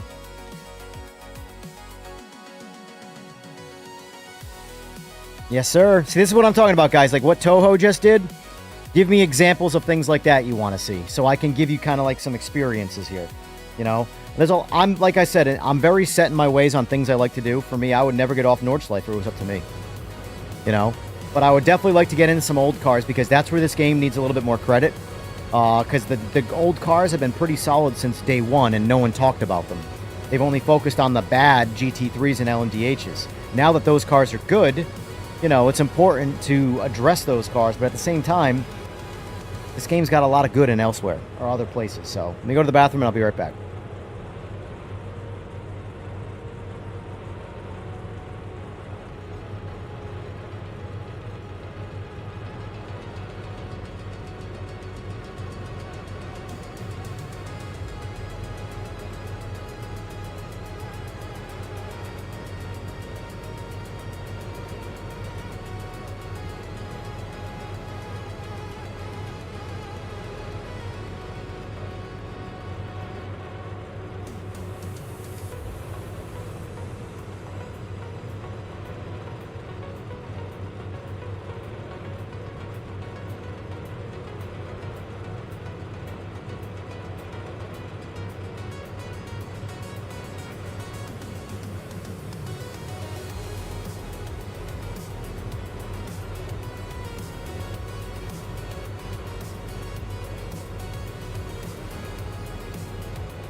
Alright, here we go. Oh, let me set the car up quick, though. Oh, I know I'm already going to need to set this car up. We're going to go max wang. Go all the way to the max wang.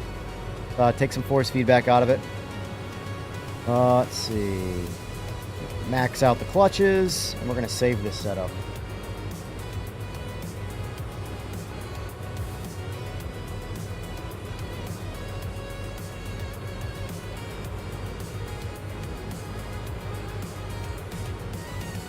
Short track like this, I want all of the downforce. I do not care at all about top speed.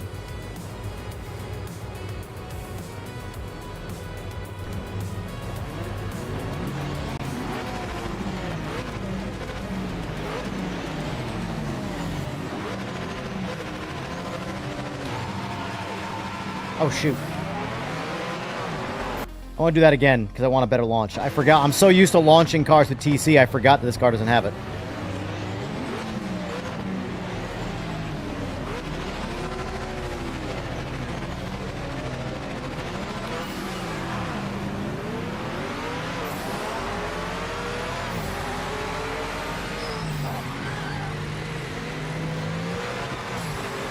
It's been a minute since I drove this car. Oh, boy.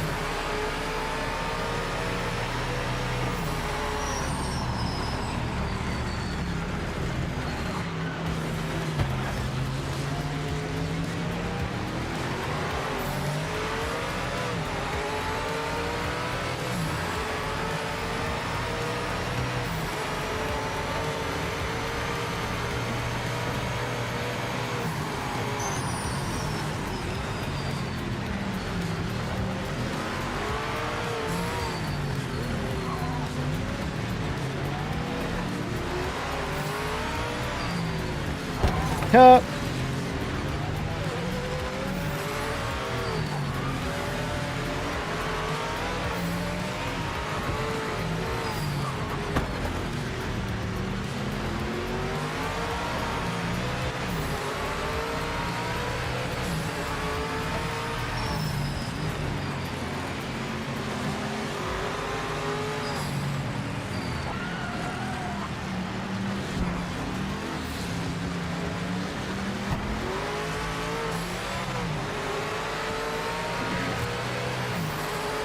Just a little hedge trimming.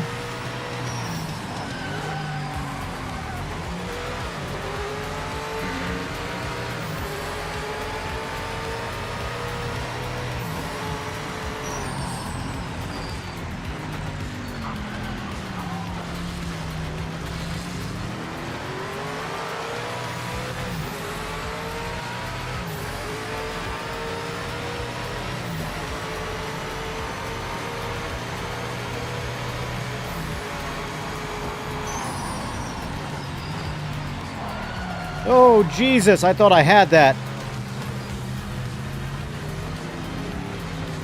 I did not have that. Oh, I did not have that either.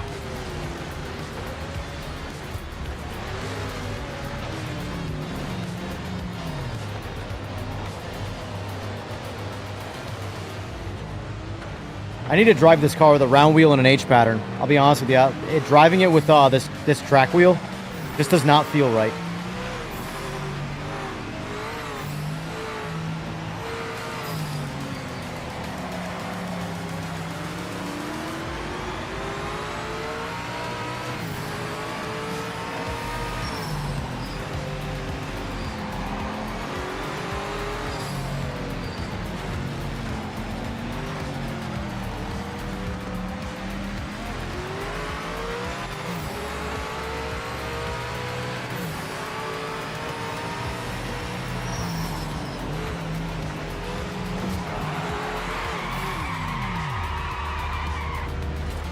I can't do it with this wheel. Get my round wheel.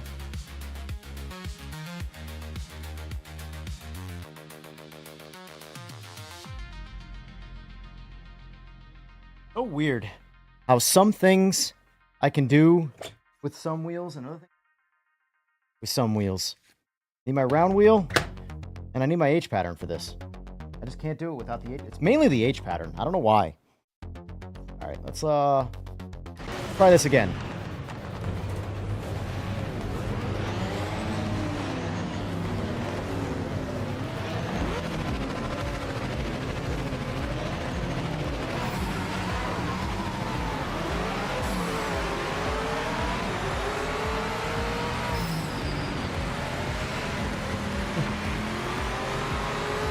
Oops.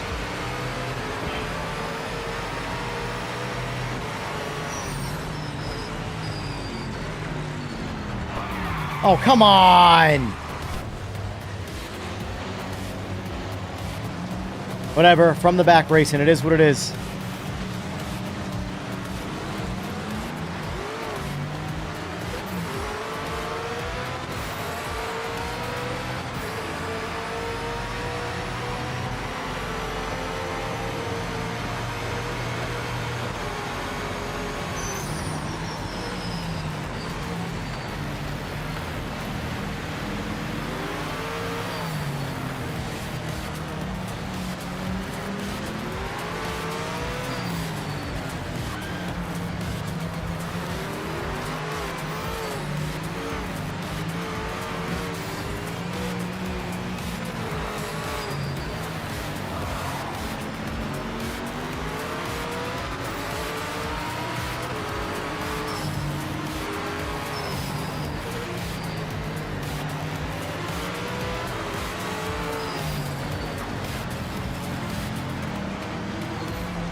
Tried driving through the wheel spin. Didn't work out. All right, screw it. Let's do a rough re-entry. Words. Come on, go, go.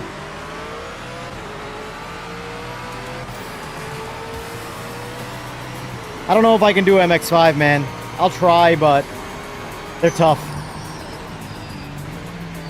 I guess I can give it a try. It is what it is.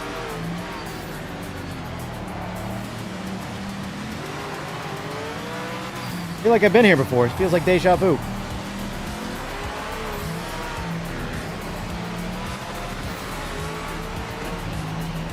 You should see my throttle foot when driving this car.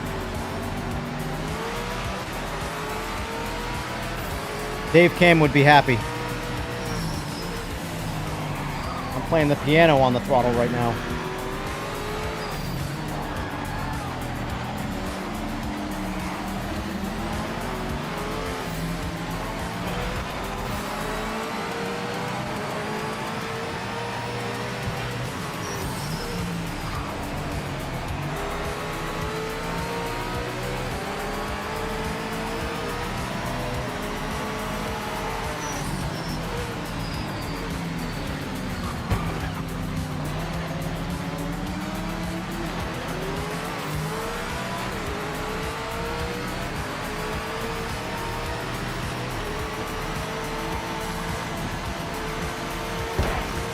Oops.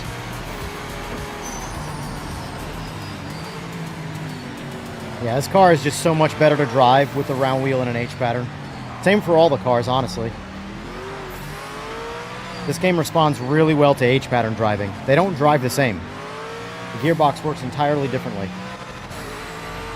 For one thing, they upshift faster.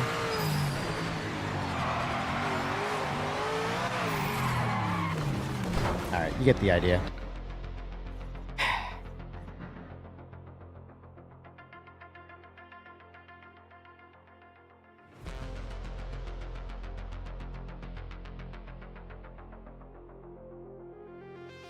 I mean, the AI is not perfect. There's no doubt the AI is not perfect. However,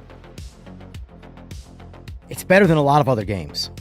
And at the end of the day, you kind of have to compare it to other games and what they're doing. Is it the best of all the other games? No, I think iRacing has the best AI personally. But I don't think this is by any means bad. This is actually decent AI. Like, I would enjoy driving and racing against the AI. You just kind of got to pick where you want the difficulty to fit your skill set. Like, our egos get in the way a lot of times. Oh, we got to be 100%. If we can't compete with it, then screw it. No. The game, at the end of the day, you have to pretend this game is done. It's never going to change again. What happens if you can beat the AI at 100%? And the game will never get an update ever again. Well, that's it. You're faster than the game. Stop playing it. But if the AI is faster than you, you now have a goal.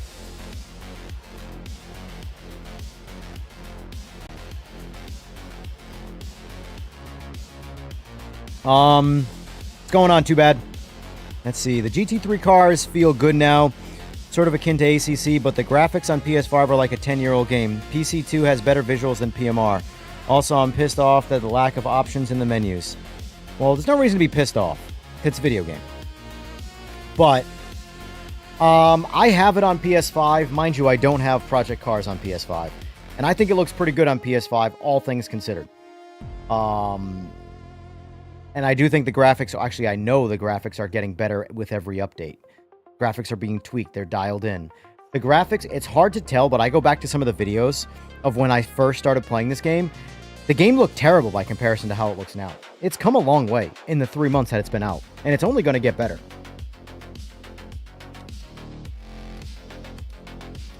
I haven't jumped in a Group C car in a while. So, I see no better track to test that on than this.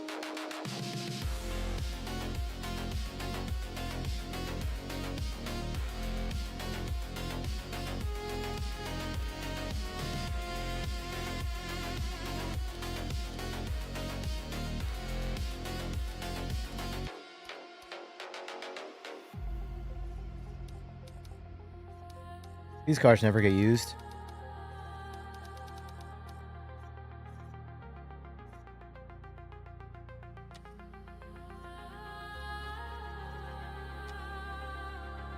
Let's see how this one looks. Group C's are some of my favorites. Oh, man. So I think what I'll do for... Because this review is going to be multi-streams. It's not going to be all one stream. I can't. There's no way to review over 300 hours of game that I still haven't even played all of the things inside of a couple hours on stream. I actually think Group C is really good in this game. I mean, it needs more love where, I think it needs more cars, more care. People need to like it more. But the 787B doesn't get better than this. It's so good in this game, it's not even funny. Actually, do I have a setup to load? No, I don't.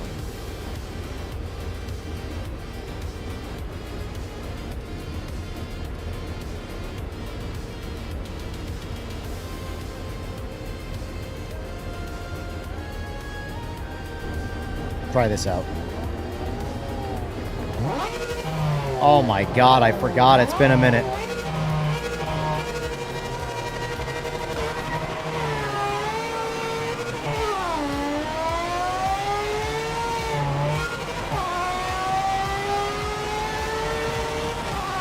I pulled too much force feedback out. Pulled way too much force feedback out. I don't like it. Let's leave it all in.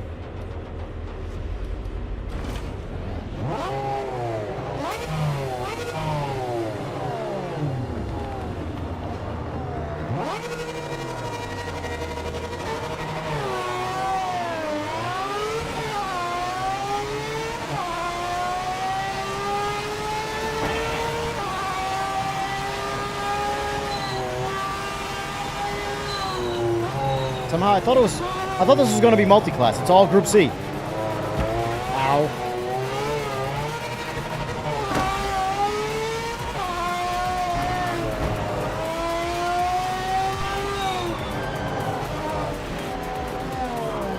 Bumper cars.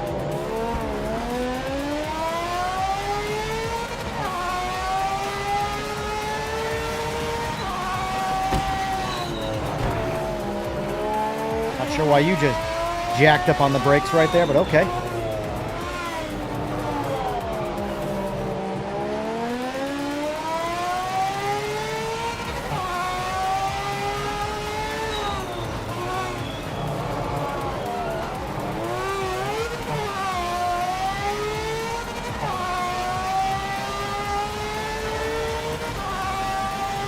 It is multi-class, okay.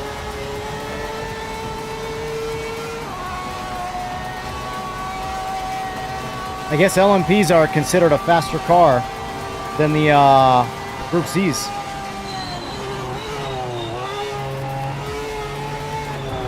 God, the AI, man. When they drive too far under the limit, that annoys me more than when they're good.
LMP1 can suck it.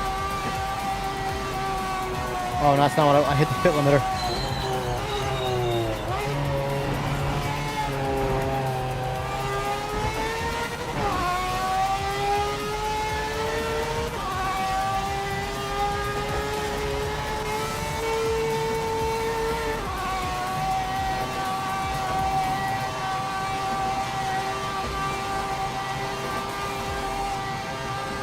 Oinkle Delacrawl. Coming for you, buddy.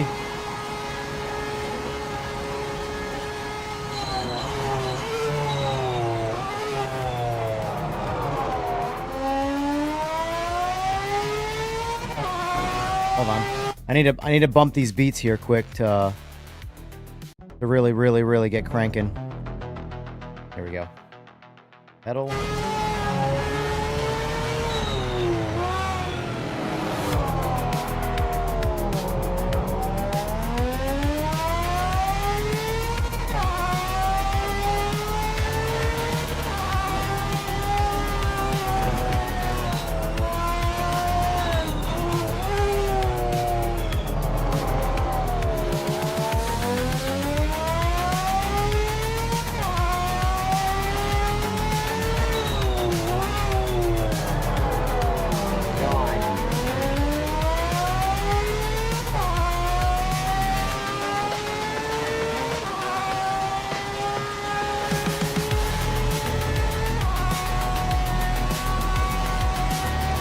They're moving.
This car understeers a lot more than I remembered.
LMP who?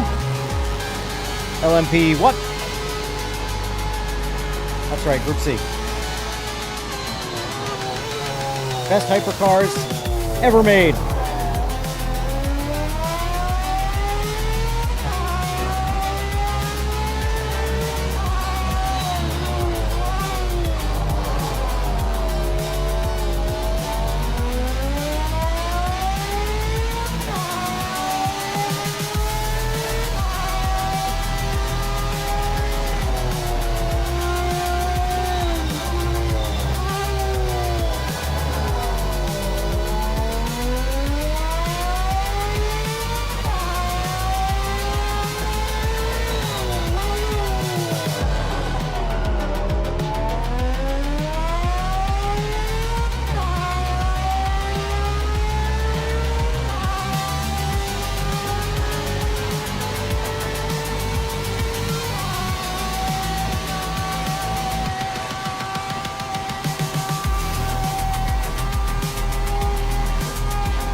Easy.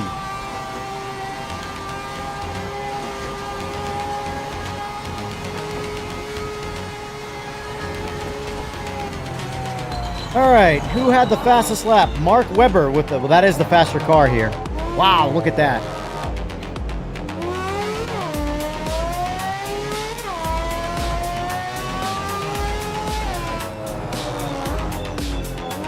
So I bested a 136.4. The AI, even though I won, bested a 133.9, which is considerably faster.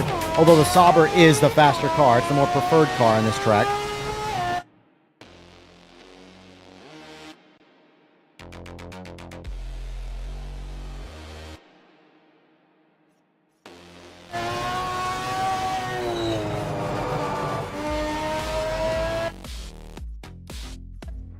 All right, what's next, boys? So, should I jump into career mode or ranked play? Or should I continue to self-review some of the cars in here? What do you guys want to see? There's plenty of you here watching. I want some insight. A lot of good stuff here. What's in ranked at the moment? I'll be honest with you, I haven't even looked.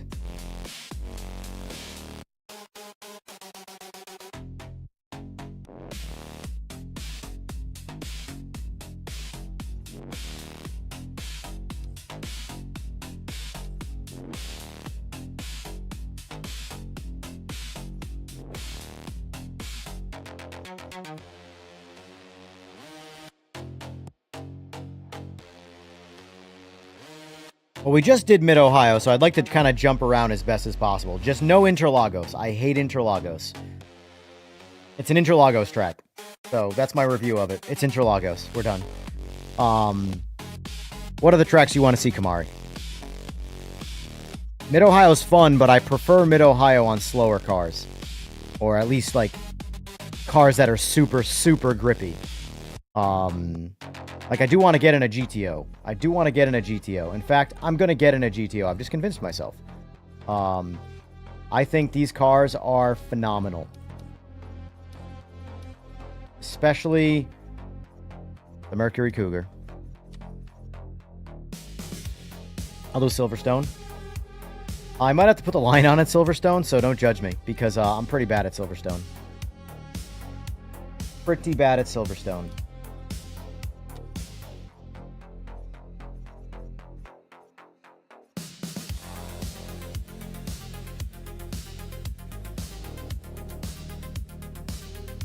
Had some Group 5s in there, too. Nah, screw it. We'll do all GTOs.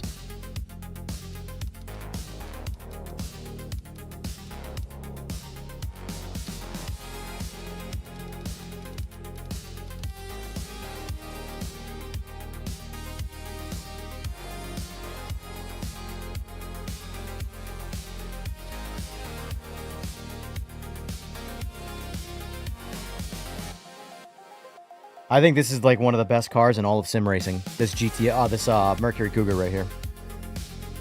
It drives so damn good.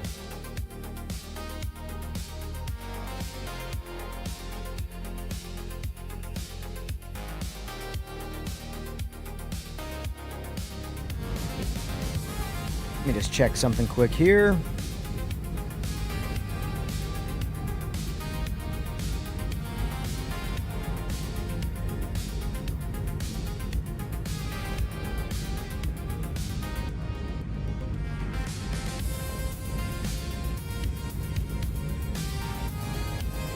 I'm just downloading a mod that I want to try.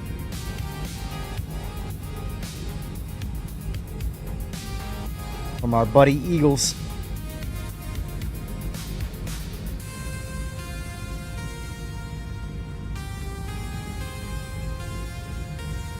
Oldsmobile Cutlass would be nice. I agree. I agree. All right, let me see. Download. Copy. Oh, I can't do it yet until I close the game. So I'll do it after this race. I'll add his mod in. So he has some GT Plus cars, which are our GT3 Plus cars. So Eagles is a modder, and I get to, I have the luxury, because I'm on computer, I get to test out some of his mods before they go to the mod hub. Well, that ain't it. I had to pull the car out of gear first. Thought I was in neutral, but H-pattern life, I was in gear.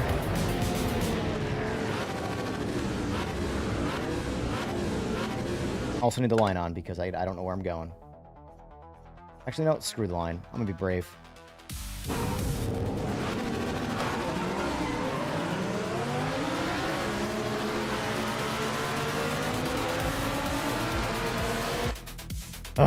We'll get there, guys. I promise.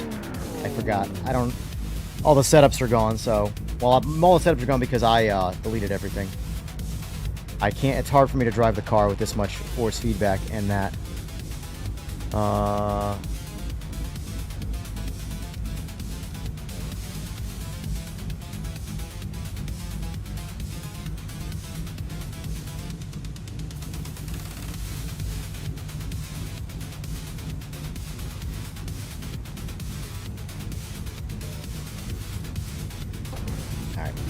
Now let's get it. Now let's get it.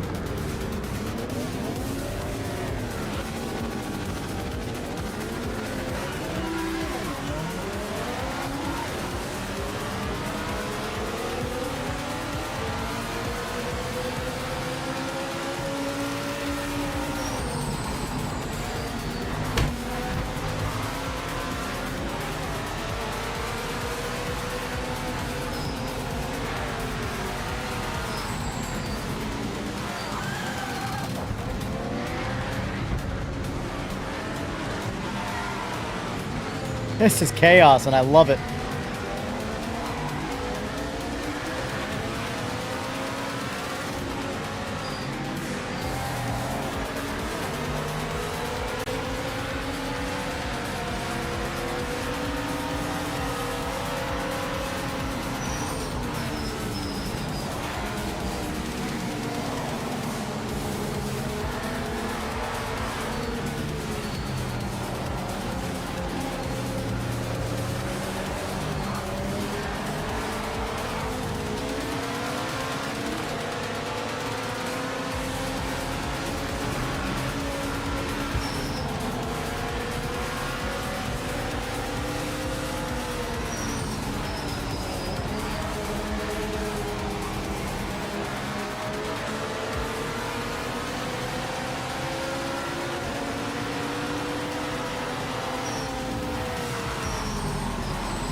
Oh, you son of a bitch.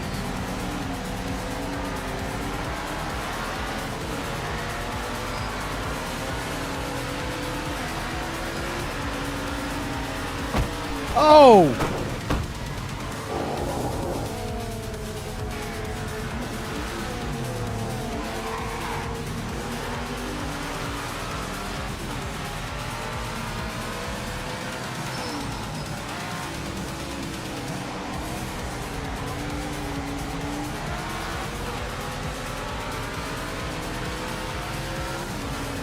You'd say, too bad. What are you responding to? Oh, shit. Luckily, I have damage off.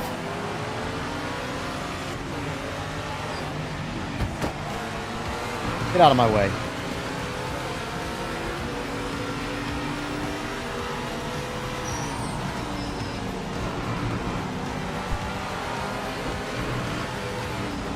Just give me my penalty.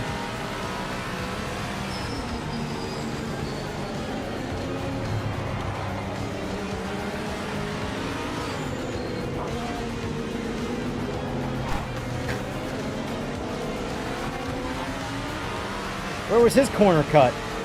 Where's that? Where's his penalty there?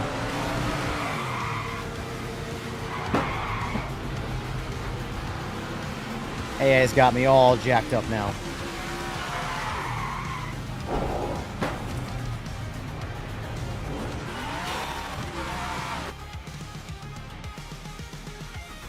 We're restarting that. Fuck that. Not letting the AI take advantage of me like that.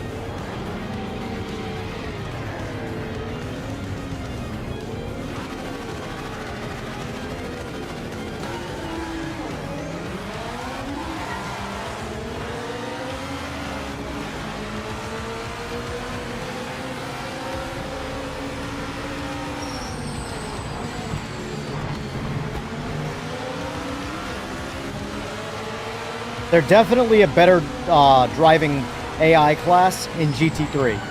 They are reckless in this. Reckless. It's fun, but it's reckless.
Basically Destruction Derby here.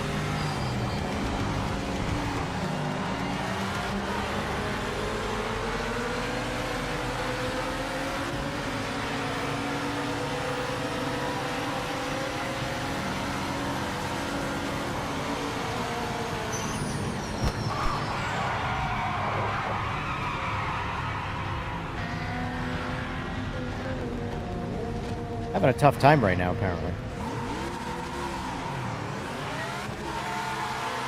I'm just going to go ahead and blame my lack of knowledge on Silverstone. Ugh.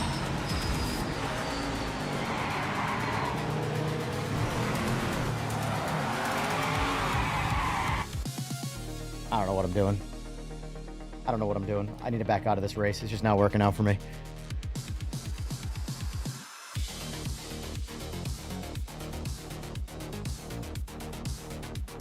What's going on, Grumps?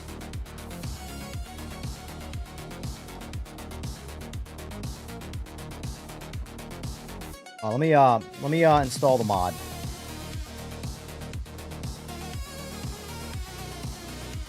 Which is also going to require me to get my track wheel back.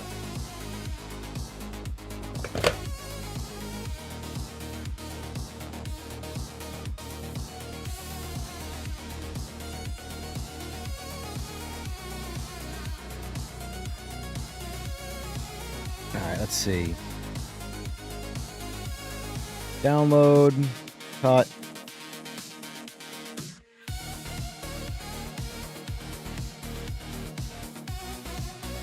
All right.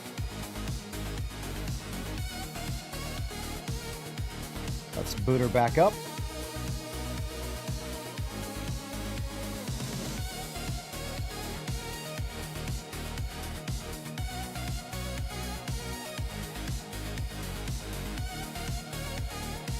Yeah, as much as I like driving the old cars, I will say that is where the AI suffers more in this game.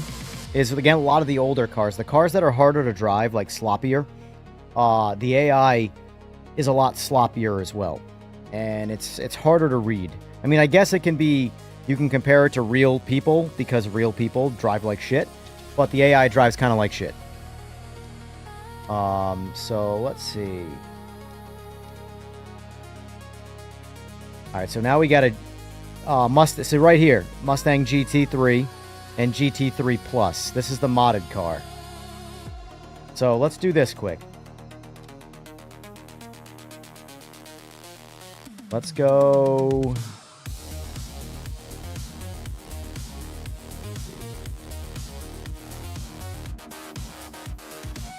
Go back to Sebring.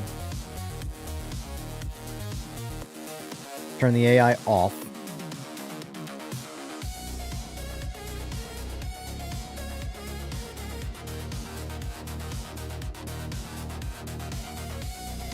Now let's do a lap or 2 laps with the base car, and then we'll get in the modded car and we'll drive that.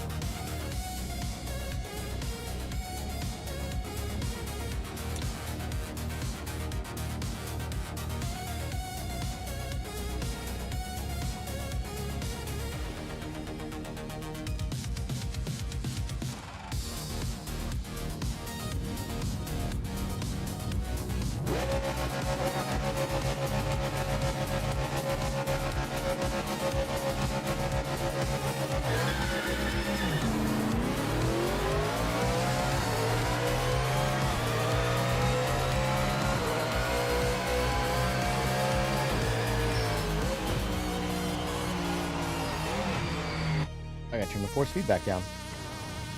Maxed out on this car right now.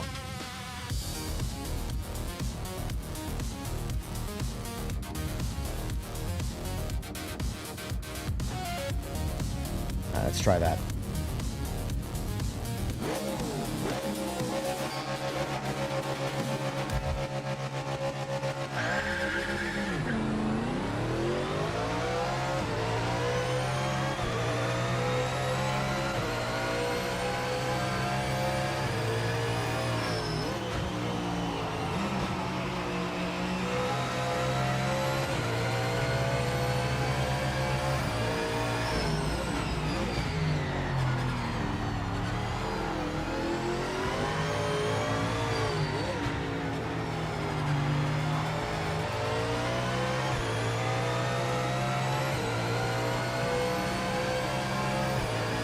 It's overall got it. You'll see the difference.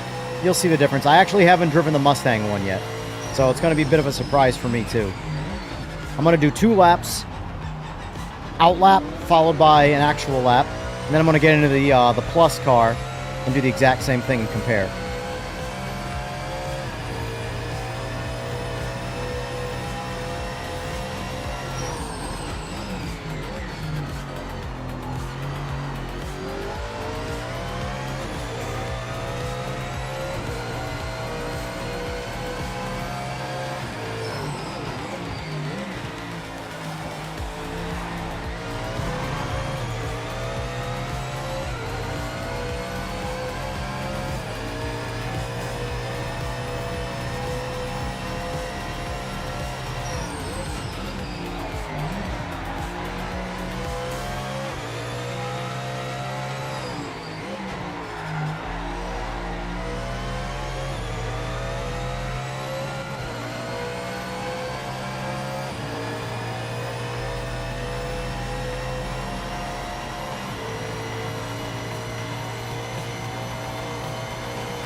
All right, 2017.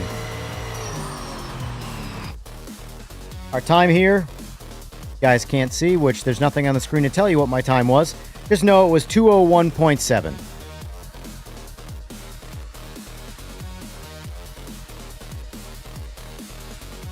Let's get in the Plus car.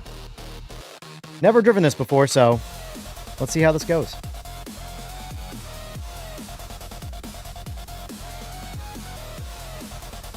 Definitely going to turn that down.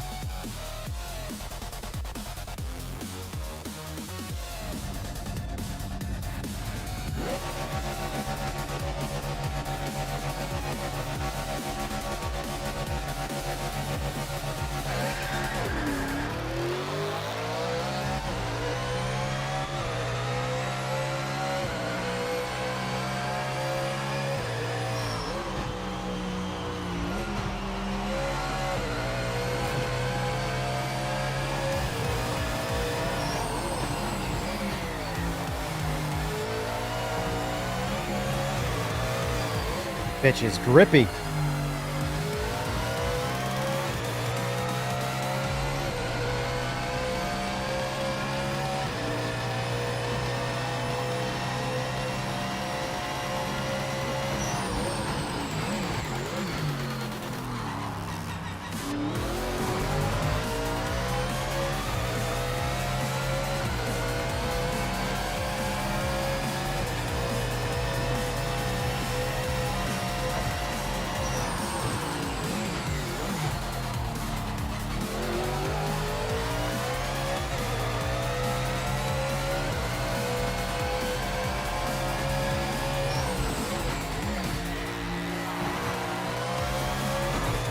I gotta drive this car harder. I'm under driving it. It's taking everything I throw at it.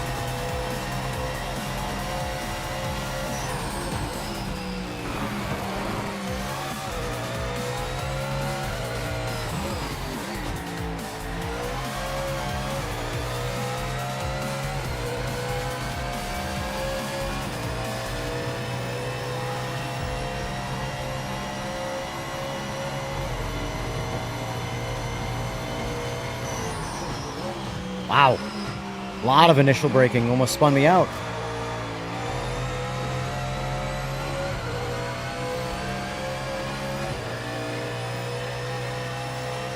Alright, let's go for a lap here.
Aaron, this is very fun.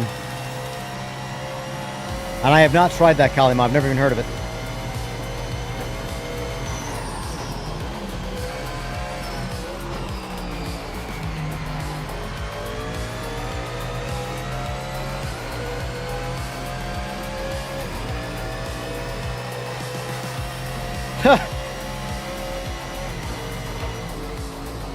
All right. There's no way to show you, but I just went 10 seconds faster around the track. 10 whole seconds.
So I went 201.7, 201.7 in the default car, and in the Eagles modded car, I went 151.5. So 10.2 seconds faster. And it's not even really like, outside of the extra grip, you don't really notice too much going on.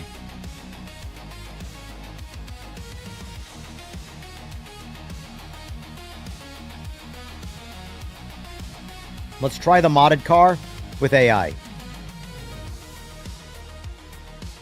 Screw it, let's do a full grid. Let's see how the, because Eagles, correct me if I'm wrong, but this also is, the AI will be modded, correct, right? Like it's part of it?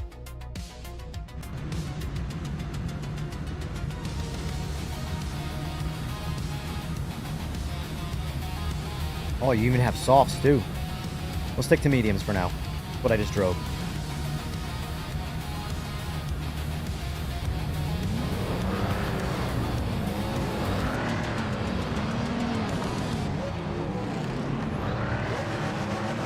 No TC.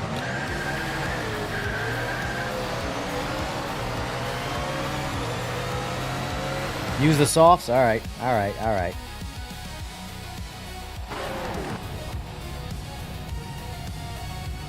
Try it with softs.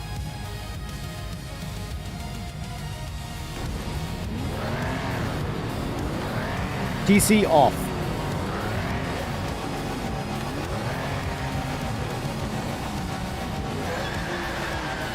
Man says use the softs in winter cold. Fine. Fine. His mod, so we might as well use it the way he wants it. Winter. Cold. Fresh. Nope, nope, come on. Question is 8 a.m. gonna be sunlight? Yeah, it should always be sunlight.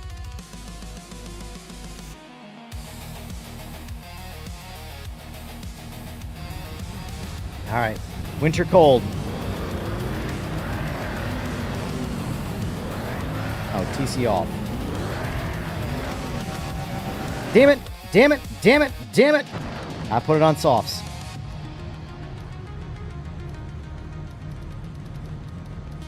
Alright. Now we're ready to go. I swear.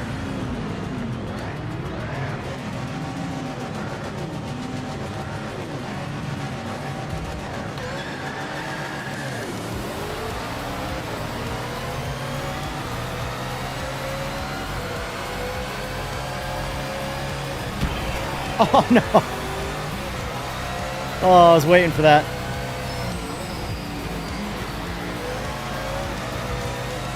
This is ridiculous.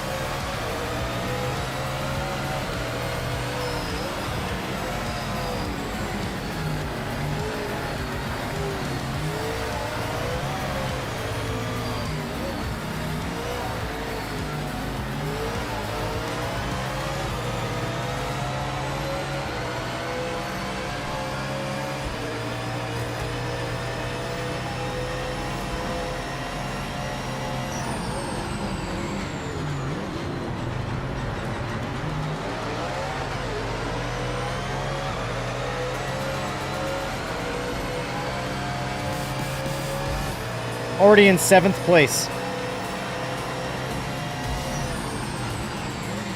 Oh! Oh!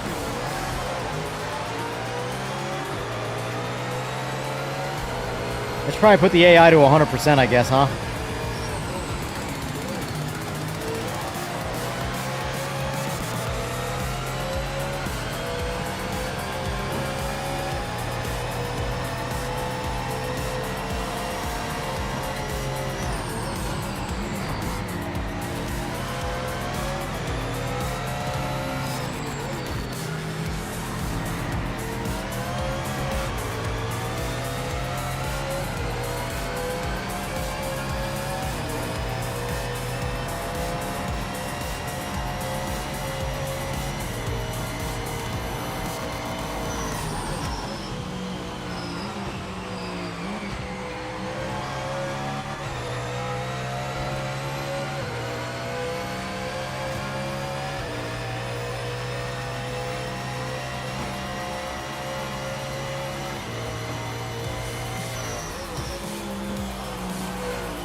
I want to see if I can get into the 140s.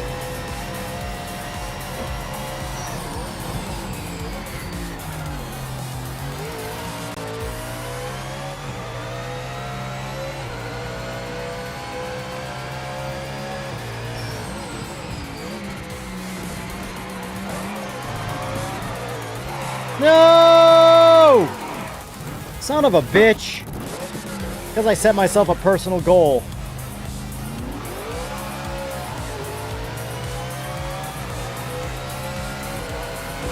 What a bummer.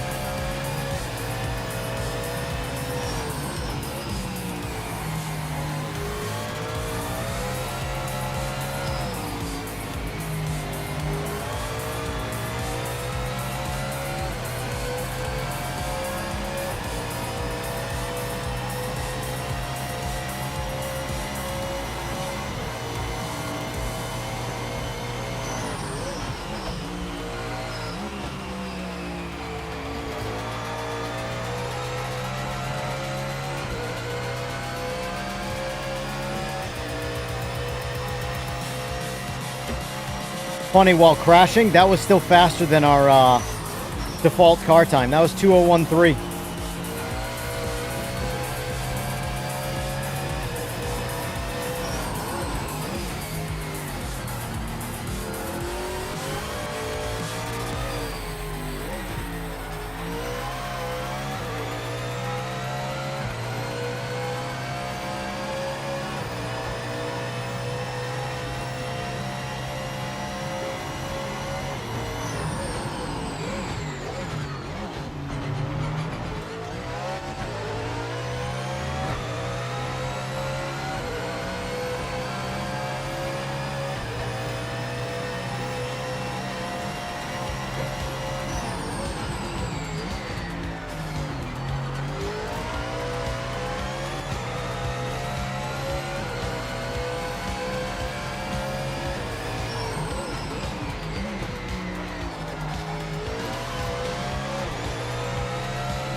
$151.6. Sure, he put this car in Kenobi's hands, he'd do it. Not mine, though.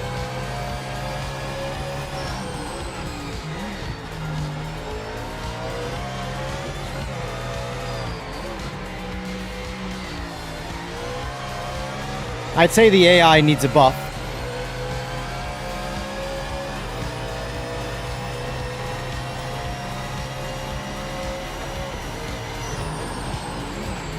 Yep. Wheel RPM works fine. My shift light works.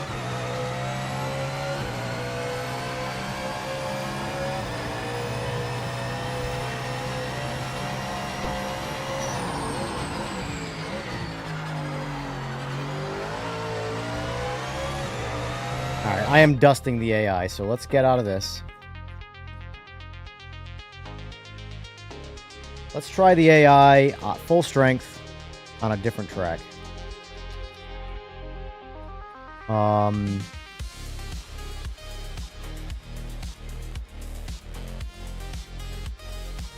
know what, we'll do Red Bull Ring, since that's this week's track for GT3.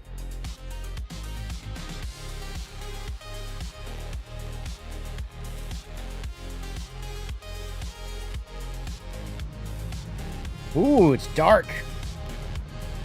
20 degrees. Oh, baby. Okay. Sure. Get after it.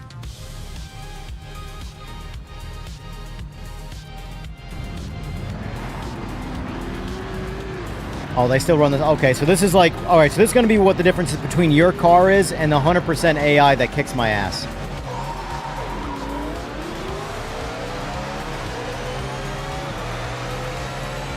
This is ridiculous, man. This is ridiculous. Oh my God! That hurt.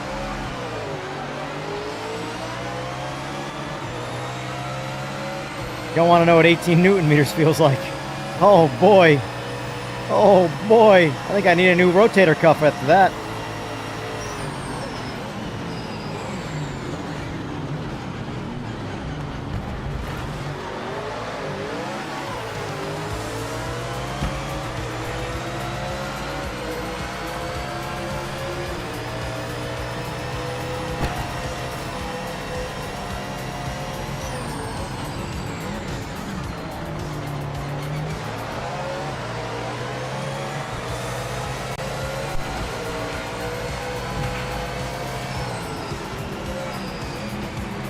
So is this all tire? Or is there some horsepower in here too?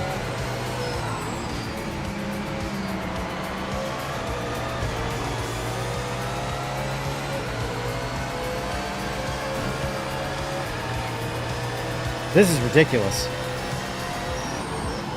I actually think I'm passing them faster than the hypercars. Than the LMDHs, I mean.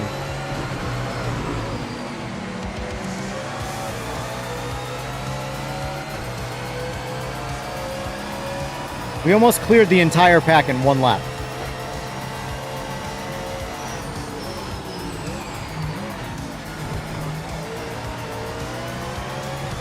There is maybe a bit of horsepower.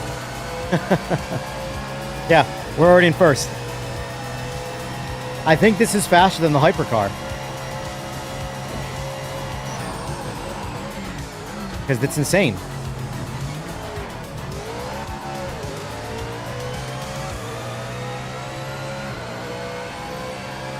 Look at that view. The silhouette. When the game hits, it hits. That's for sure.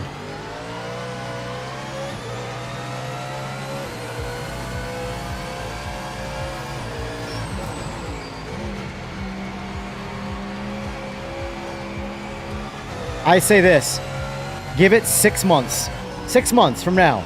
This is going to be one of the best looking driving games, period.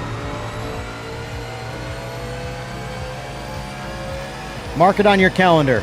EJR said this ridiculous statement on this day. Will he be right? Will he be wrong?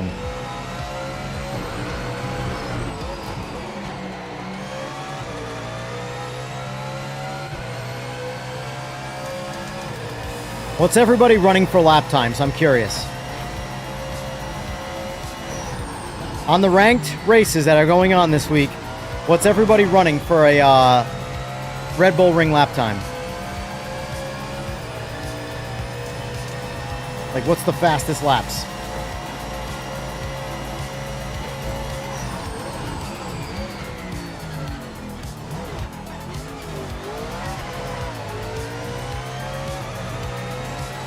Low 129? Got it.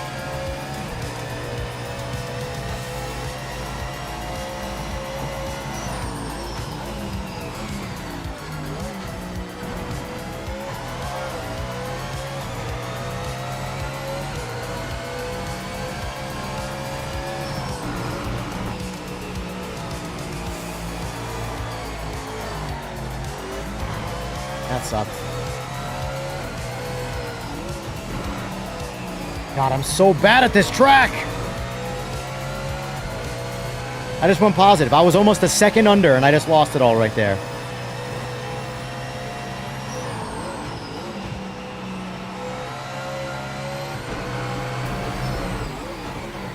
Well, if I wasn't an idiot right there, I would have just went 124. I did 125.8 so far.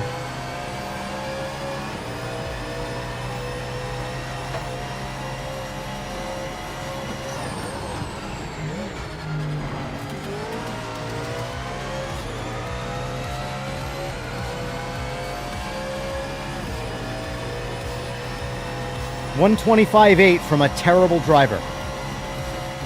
That's how fast these are.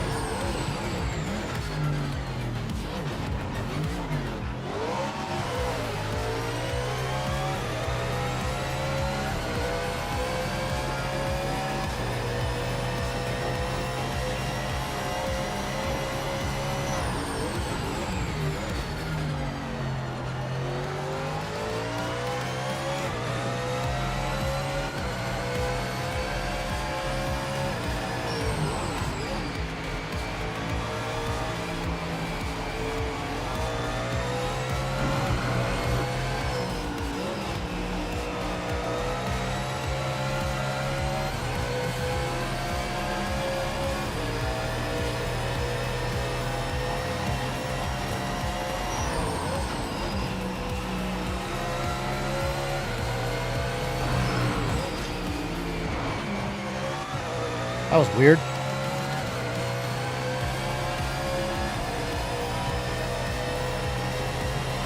Alright, that was 124.5.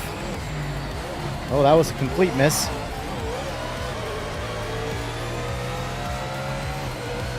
It looks like our best is going to be 124.5.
It's got so much braking power that if you really, really hit the brakes hard, you will lose the rear end. Look at that. If you don't believe me on the time, 124.57. The fastest AI lap was 6 seconds slower. And they're at 100%.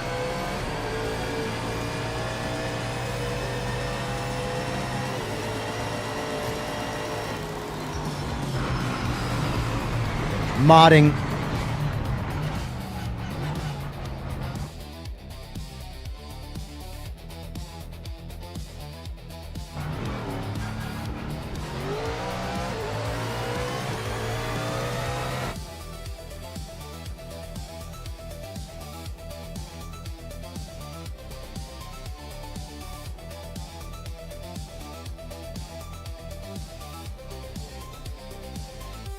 Just checking something quick.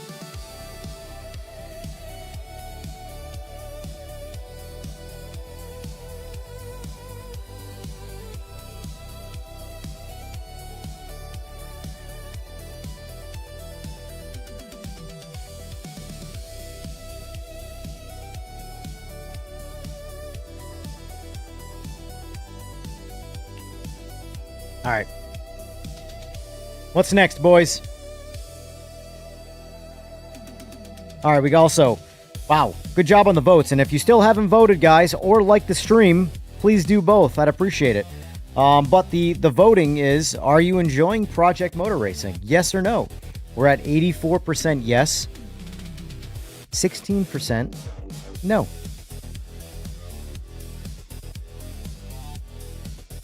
But that's the temp the tire is made for, and it keeps the temp until it's almost worn down. That's pretty good. Definitely grippy. Like, grippy to the point where, like, the hardest part about driving it is not under driving it.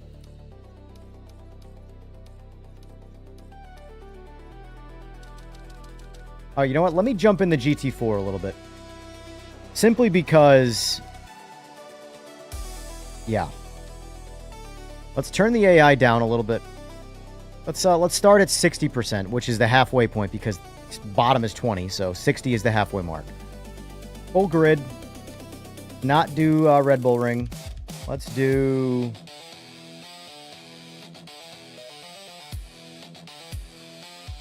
Monza. Get out of this, though. Get on summer. Alright, let's see how this goes. Alright, GT4s. I don't have a whole lot of time in GT4s, so...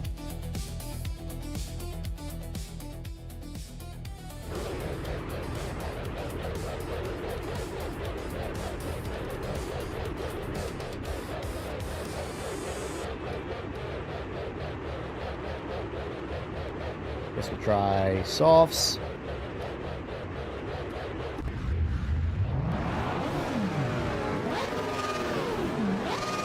What am I in?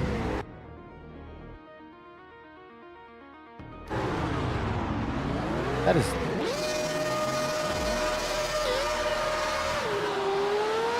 I'm in the F1.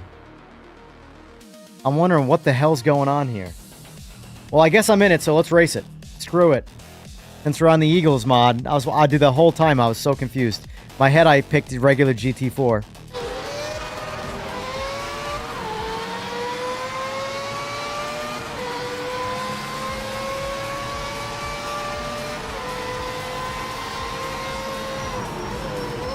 Oh, Jesus.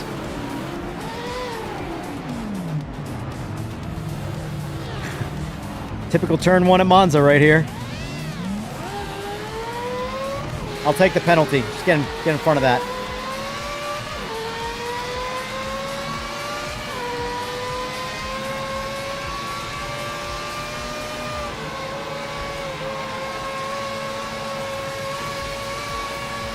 We got it. We got it.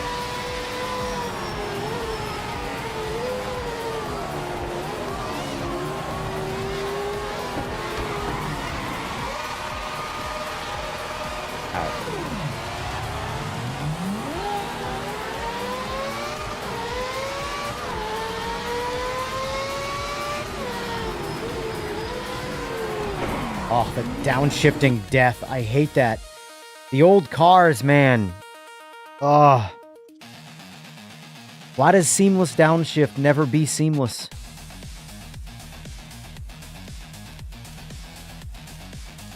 There we go.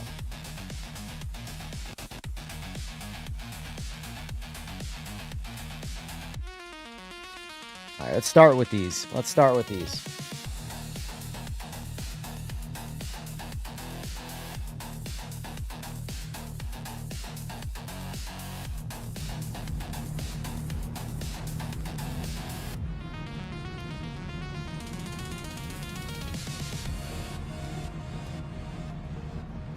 Try and soften that downshifting.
Son of a bitch!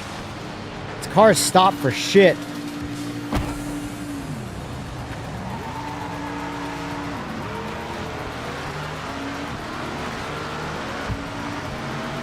I can tell I have no time in these cars.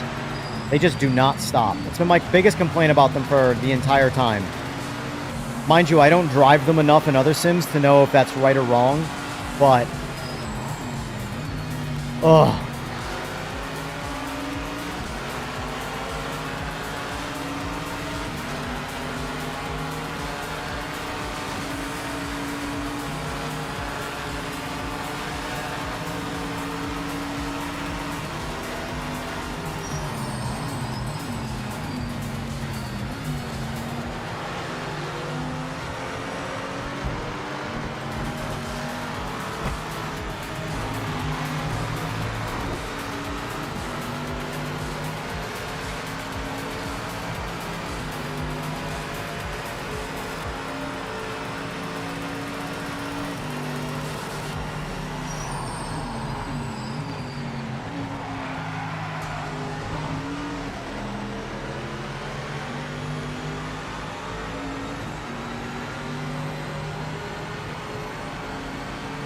I will say, the cars that still have the lift-off oversteer, it feels so unnatural. I'm really happy that the newer cars, as they're like cycling through them, they're making it feel more natural.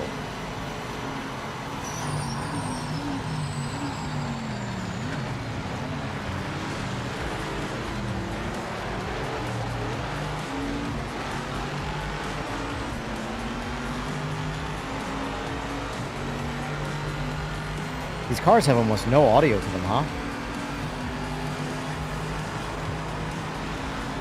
Nothing.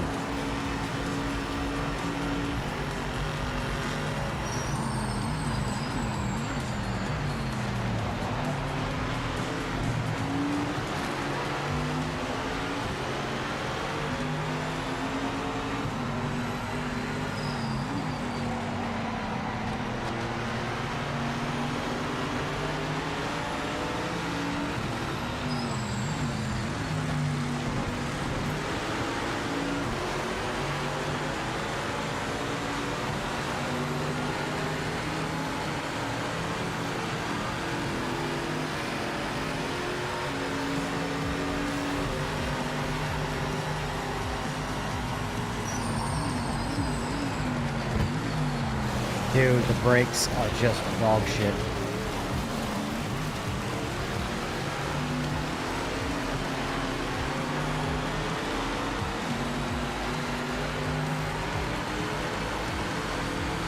The brakes are the worst part about the GT4s.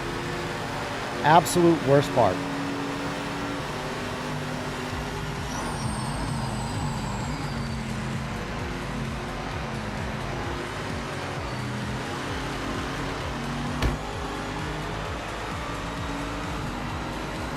Now, obviously, if I drove them more, I wouldn't be having nearly the issue because I'd have experience to know that they don't brake well. So I'd be able to brake accordingly. But I'm braking in my head like a GT3, and it just does not like it. Not like it whatsoever.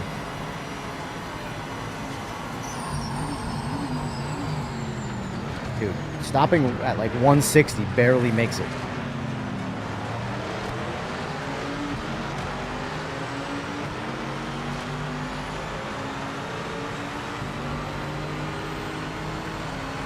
So I would say so far, LMDH, GT3, Group C, GTO, modded GT3s, and then the GT4s. GT4 is so far hands down the worst.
This class is putting me to sleep, not gonna lie. All right, guys, pick the next class, next race, please, if you will.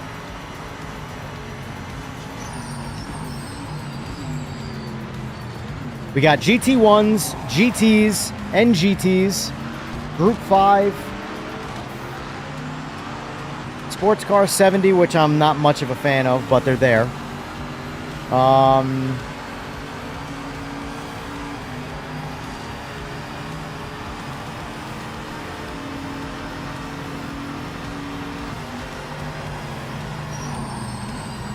Oh, jeez.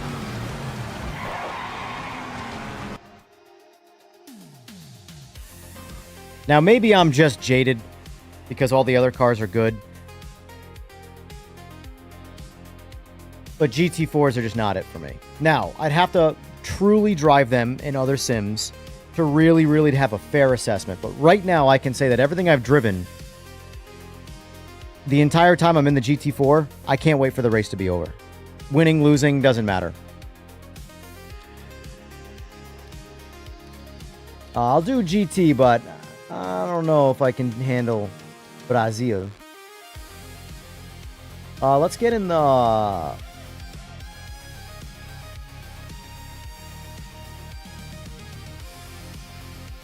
Get in the Murcielago. I like the Murcielago.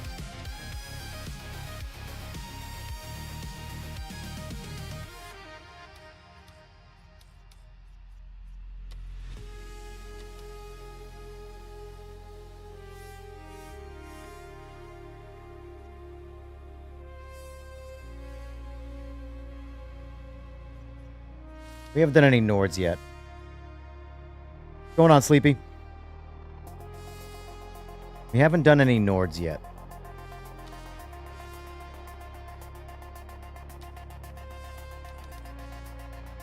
Or have we? I think we did do one lap of Nords. Alright, if we did one lap, never mind. Go Zolder. Do Zolder.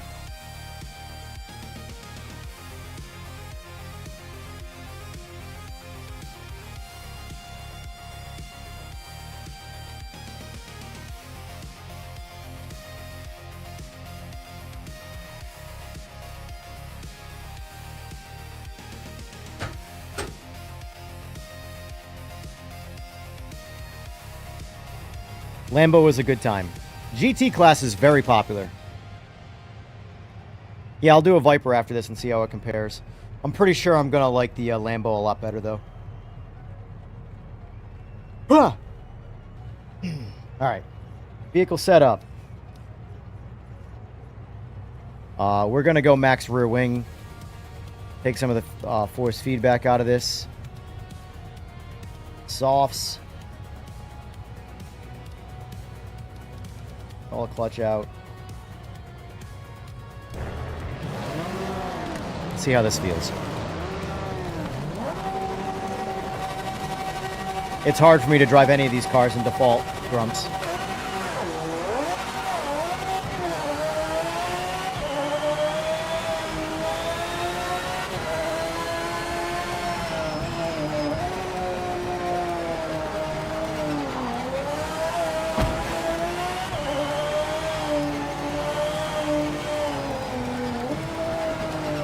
Yeah, there's just not enough people playing it to be able to jump on at any time and get... Because bottom line is, even some of the bigger sims, like Race Room and AMS2, there's plenty of times during the day where no one's playing it, and you're just kind of out of luck. You know? I think the biggest thing is that we've all kind of been sort of sensitized to the big player number games, and that's we just assume is the norm. And the Wow. Oh, thank you. Oh, no, thank you. Oh, cool. Cool. Yep. Okay.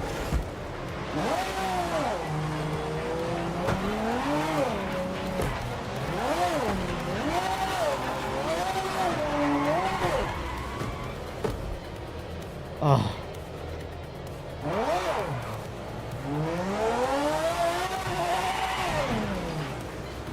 Now I'm just abusing it, but the tires are too hot. Can't go anywhere.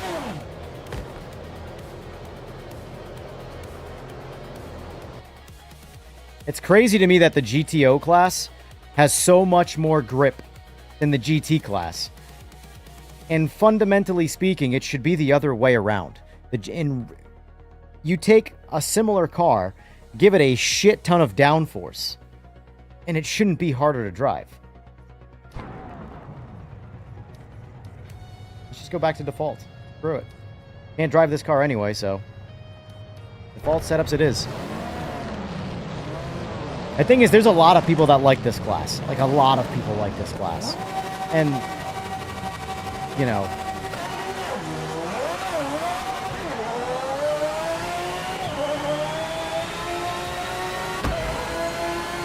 I'm going to stick to mediums, because softs just suck. You get a little bit more initial grip, and then the second the tires get hot, you have no grip.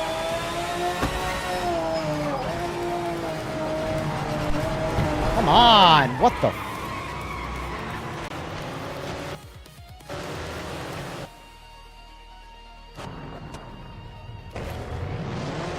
Some of the older car classes, the AI does need a lot of work. GT class, the AI is just clearly bumper cars is what their goal is. Feels really good in GT3. Really good in GT3.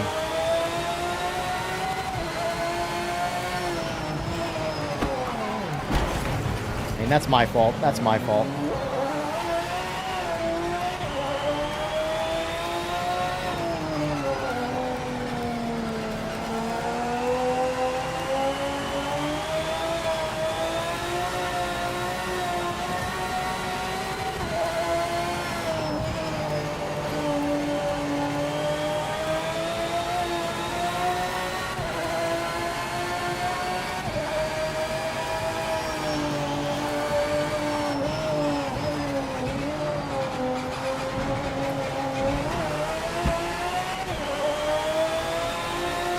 Going on, Ace.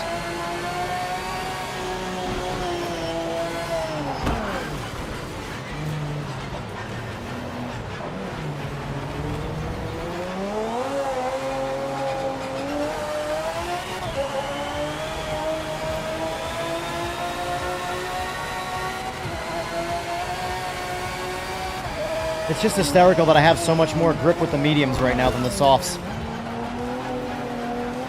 The softs just overheat so quickly, and then you have zero grip. Mediums just work so much better on so many of these classes.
I'm already over it.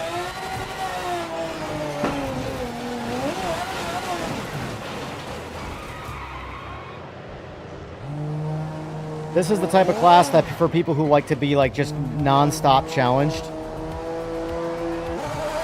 Regardless of realism, this is the class for people who want to be just challenged the whole time. I very rarely... I'm done. I'm done with them. I'll get in the Viper, but it's not going to be any better. From like a... If we're going to talk realism, briefly, the GTO class should be harder to drive. Period. And it's not. You have way more control of the car in the GTO class. But here we are. Why I don't really drive the GT class. You spend more time... Like, if you turned on traction control, you'd have a better time, but the cars don't have traction control.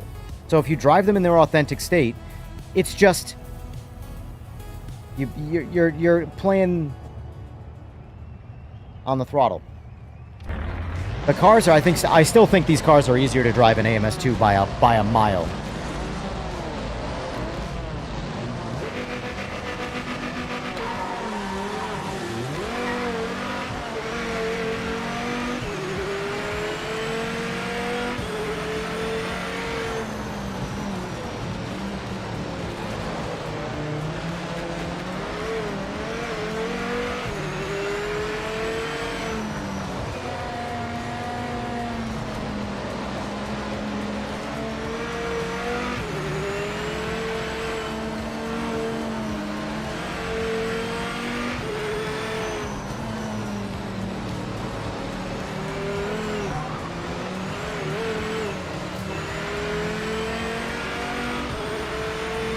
This is the type of car that, like, you do a time trial with.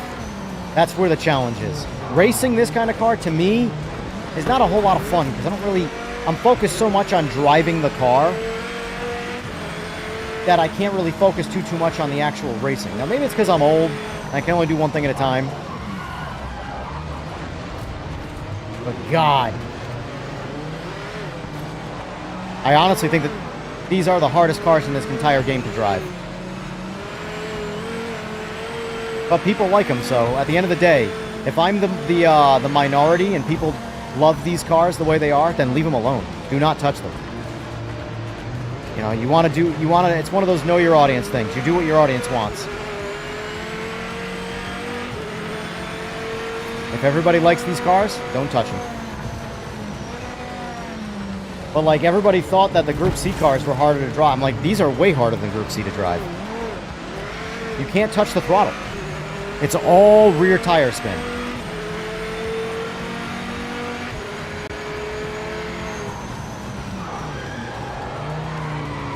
Why do you think the ass is coming out right there? It's always the rear end of the car that you cannot control in these things.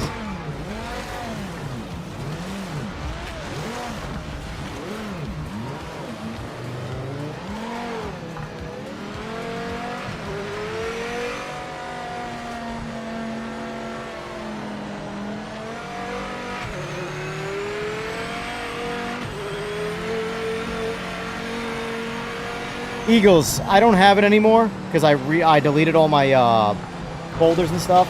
Can you send me your GT car? Not the broken F1 car that was crazy fast, but the one that was like balanced. Can you send me that car? Because I want to drive that car and show people what I mean.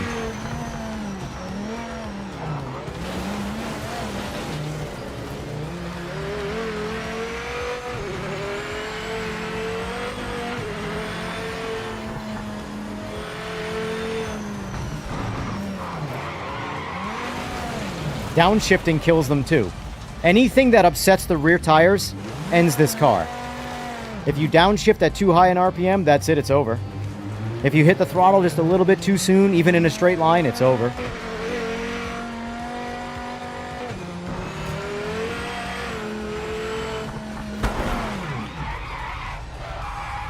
The best way I can explain it, guys, is that this is like an iRacing car. So if you like iRacing, you'll like this car. If you don't like iRacing, you will not like this car.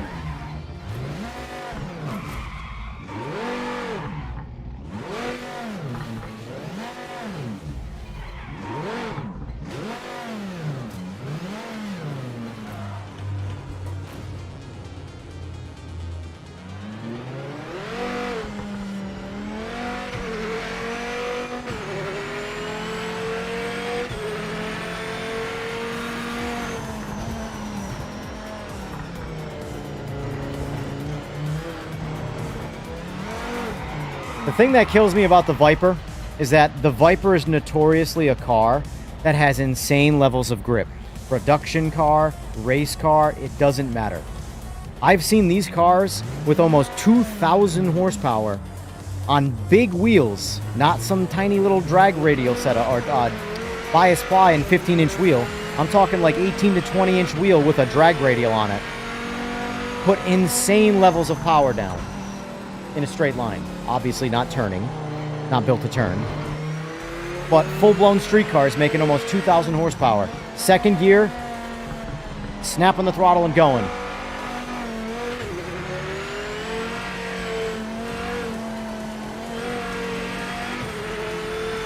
This car does not have less grip than a Mercury Cougar. But it does in this. And it's not even the front grip I complain about. Front feels great. It's all the rear end of the car.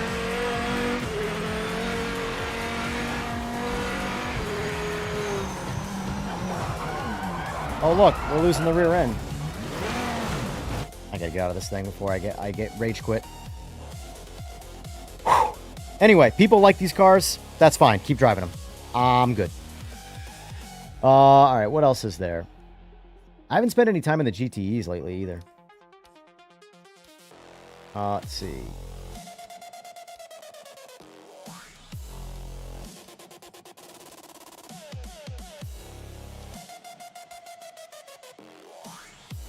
Group 5 is a lot of fun.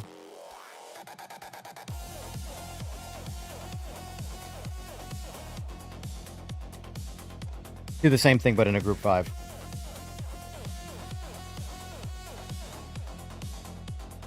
Group 5, by the way, you would think has less grip. I don't know offhand. I've never driven one. I have no experience with a Group 5 car. Like I said, I've got a lot of experience with different street cars, Vipers included, lots of Corvettes. I have not owned them, but I have actively driven them, friends' cars, been a big part of that scene. Vipers are like genetic freaks when it comes to how much traction they have. They do things no other car does.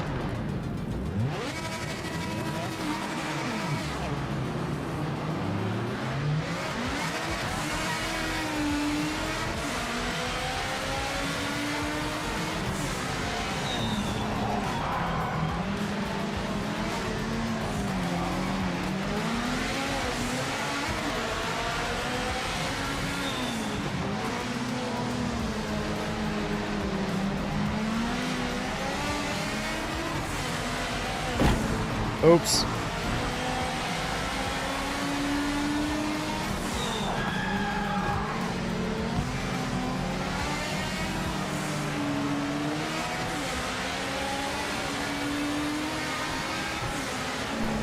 Can't get it. Literally could not get... Oh my god.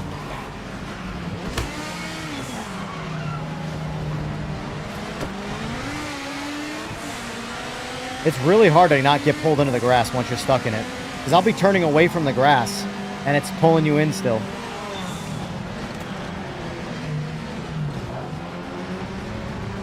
But I do very much like these cars to drive.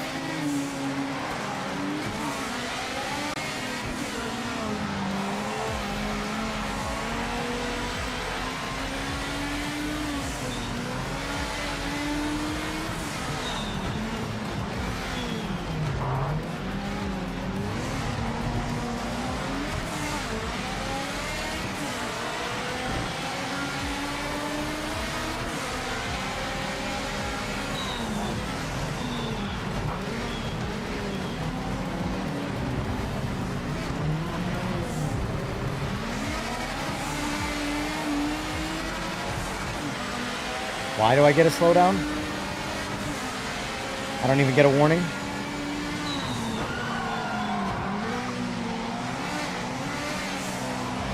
But even though, like, I'm spinning, I'm locking up the brakes, notice how I'm not, like, losing control of the car in the process of that?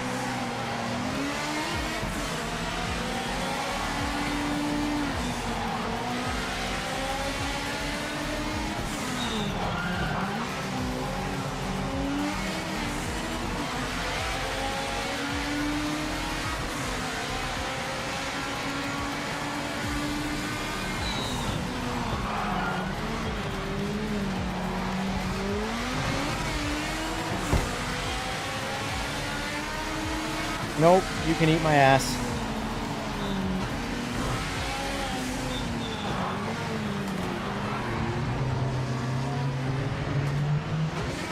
Only about these cars is they need to go into first gear, like all the time.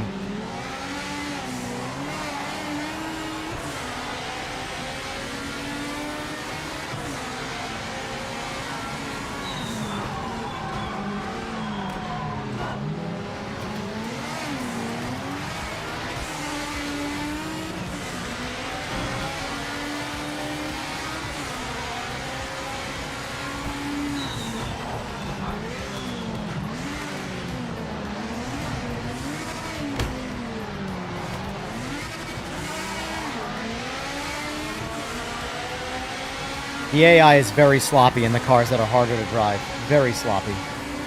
I mean, I guess it's accurate to... If real players are going to drive like shit in these cars too.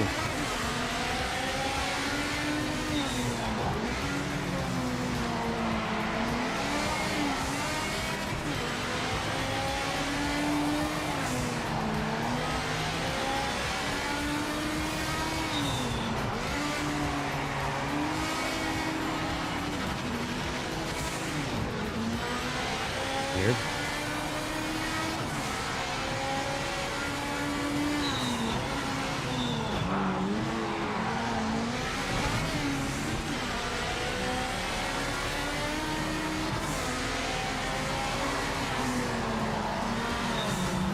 AI is pretty slow, too. I mean, it's at 75%, but damn, it is slow.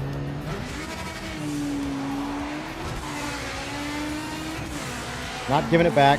Just gonna have to outrun them.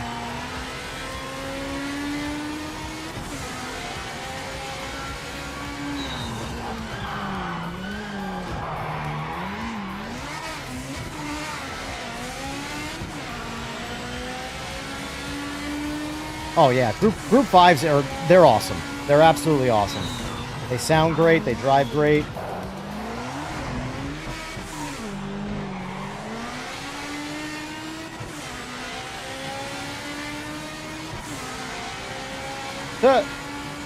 It's just looping me out, huh? I'm just stacking the penalties.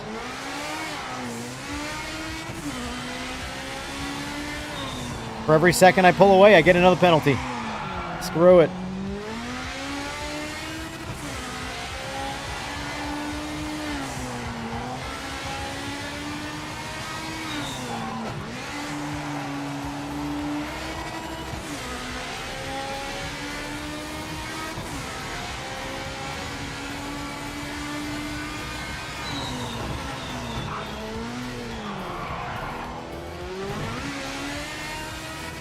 But like, as reckless and out of control as I am, this is a much easier car to drive than the GTs.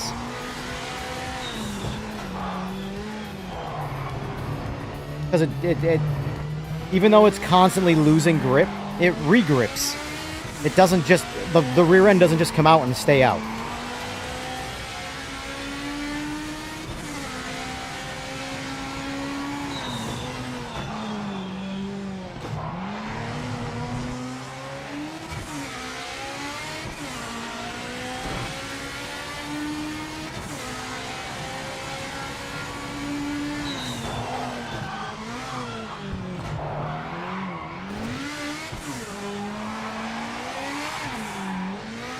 Like right there.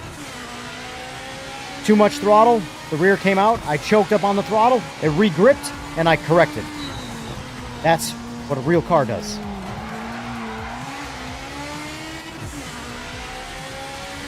Anytime a car, the rear end locks up or starts to slide, and then you try and correct it, and it can't be corrected, well, that just becomes iRacing.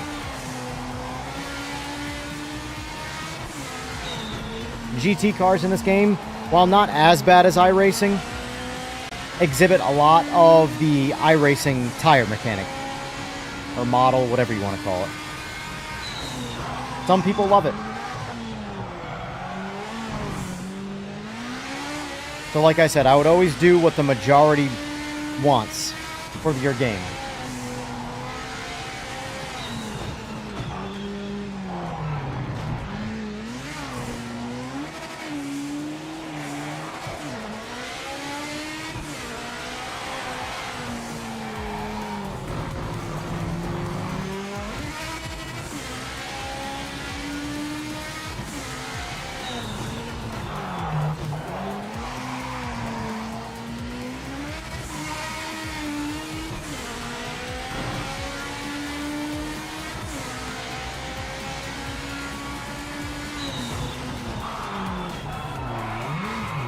Too much.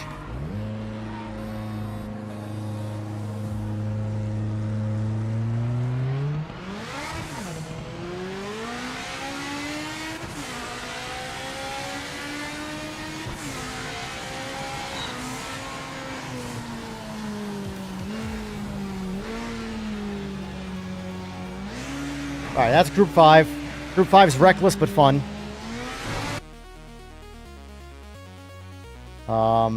Let's see, what else we got?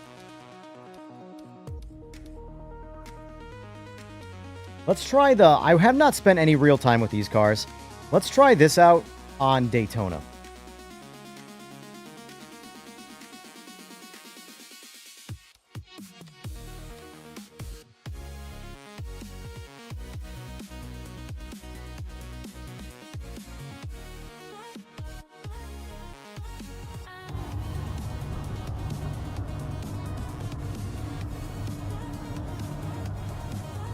And I don't have much more time, so this might be the last one.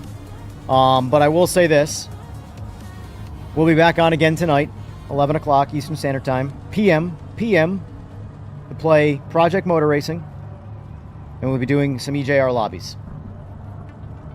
Community racing. Until we start a league.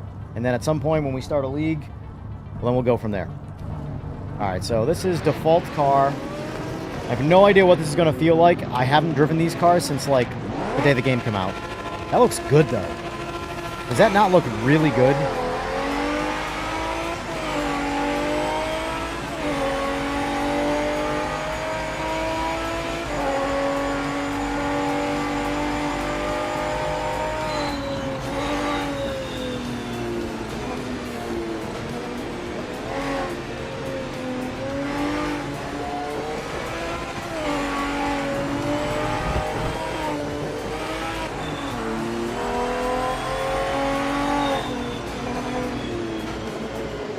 Actually not too bad. I'm actually kind of liking this a lot. Graphics look amazing in this sunrise. Like the cars look visually incredible. I'm telling you, man, this game is going to look phenomenal in 6 months. Like, all the guys that complain about the graphics in day one.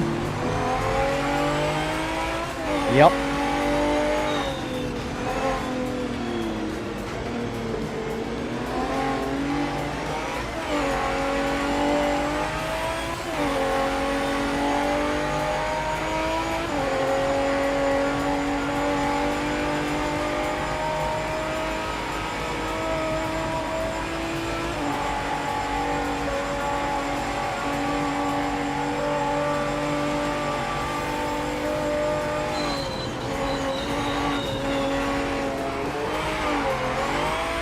Alright, we learned something about the bus stop. Gotta brake much sooner.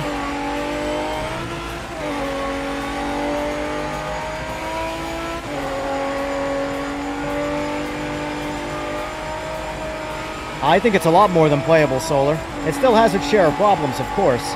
But as far as playable is concerned, oh, it's plenty playable. It's one of my go-tos. Whoa! Wow! Wee! Oh, way! Giants! Project Motor Racing. Take them all the signs.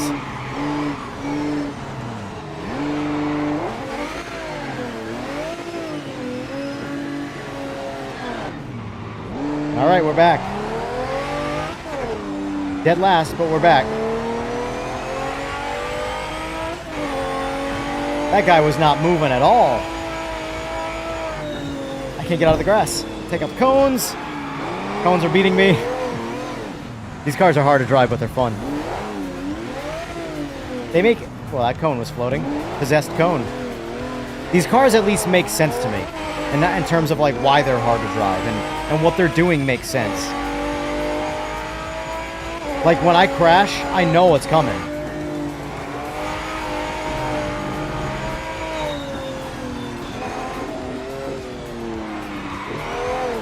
Alright.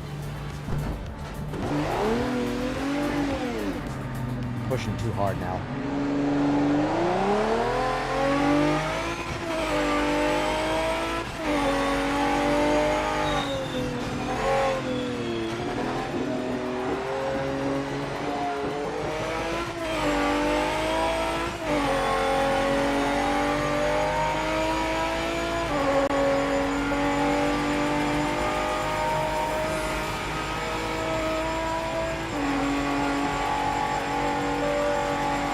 I do like driving this car, though.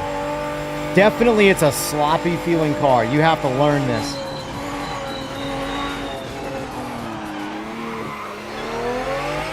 I have no idea how to drive it to the bus stop.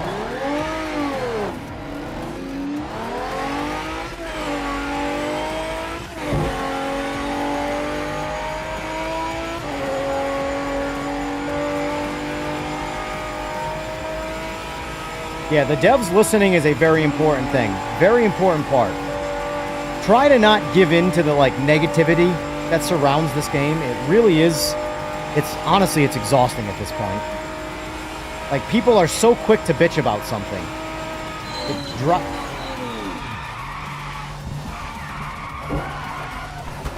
And I'm dead.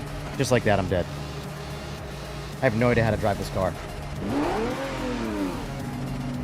Not an easy car to drive.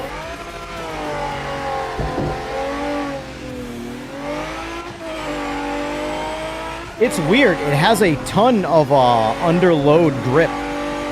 Like accelerating, it's surprisingly very well gripped. It doesn't stop very well. It's like a Group C car when you're accelerating and a Greyhound bus when you're trying to stop.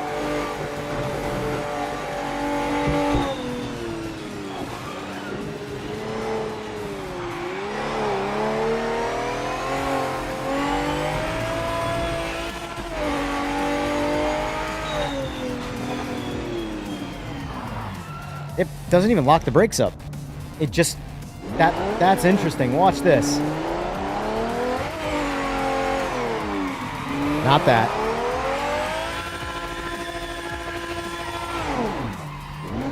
Watch the brakes in the straight.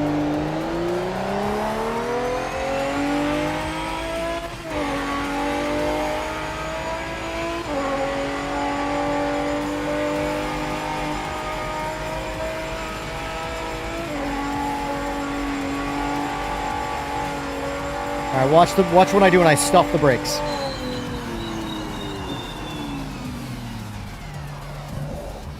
This car doesn't have ABS.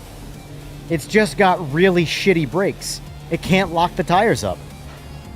That's hysterical.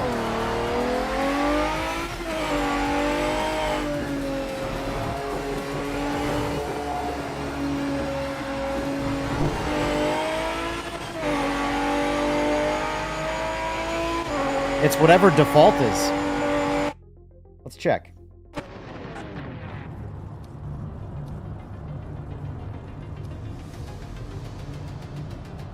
We're at 100% brake pressure. I mean, guess we can go to 125. See if that makes it lock the brakes up. Let's test.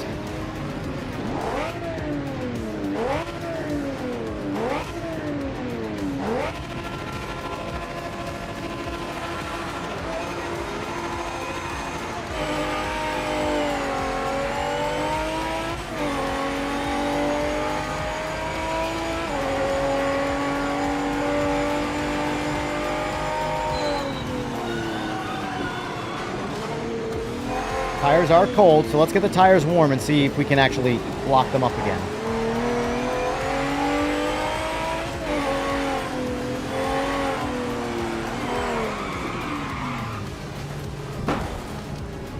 These cars are hard to drive. I'd still rather drive it over the GT class, though.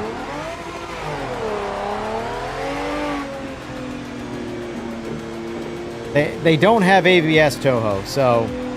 The reality is that anything that doesn't have ABS, unless it's got shitty brakes on it, should be able to have some level of tire lockup under maximum braking. The only way that you can't lock the tires up is if your brakes just fade and they don't have enough biting power, which would be shitty brakes.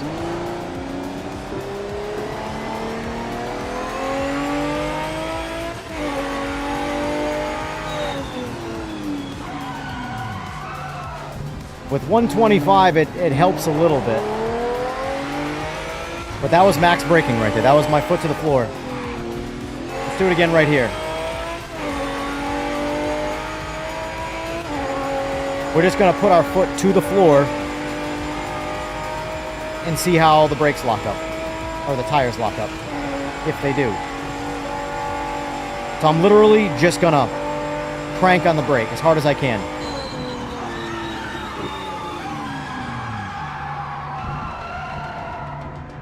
So it did lock them up.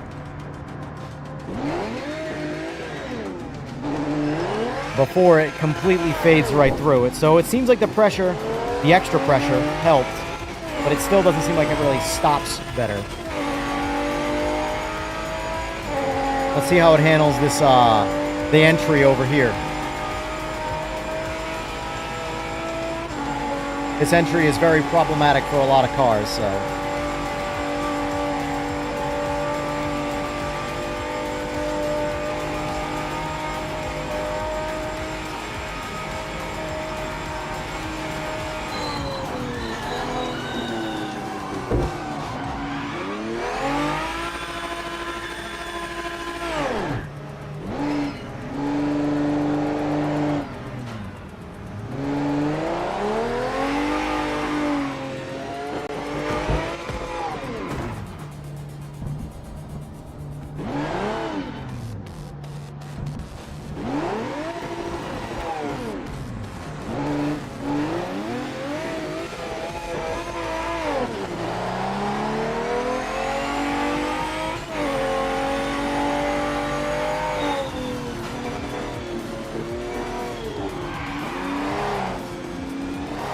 It really is like driving a Greyhound bus.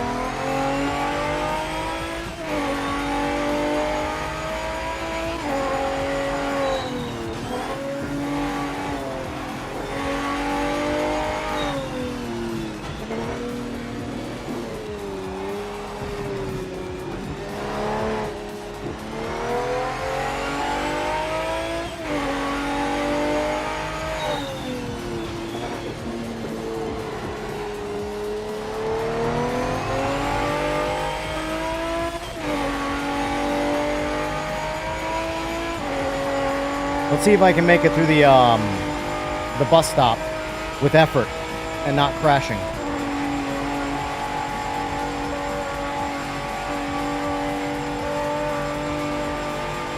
All right, let's go here.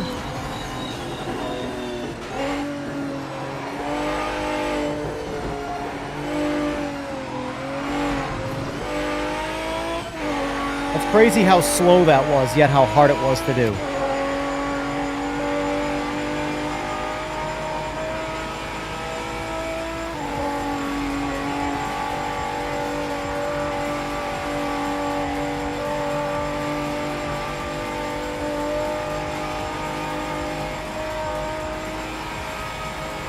Back just in time for me to sign off.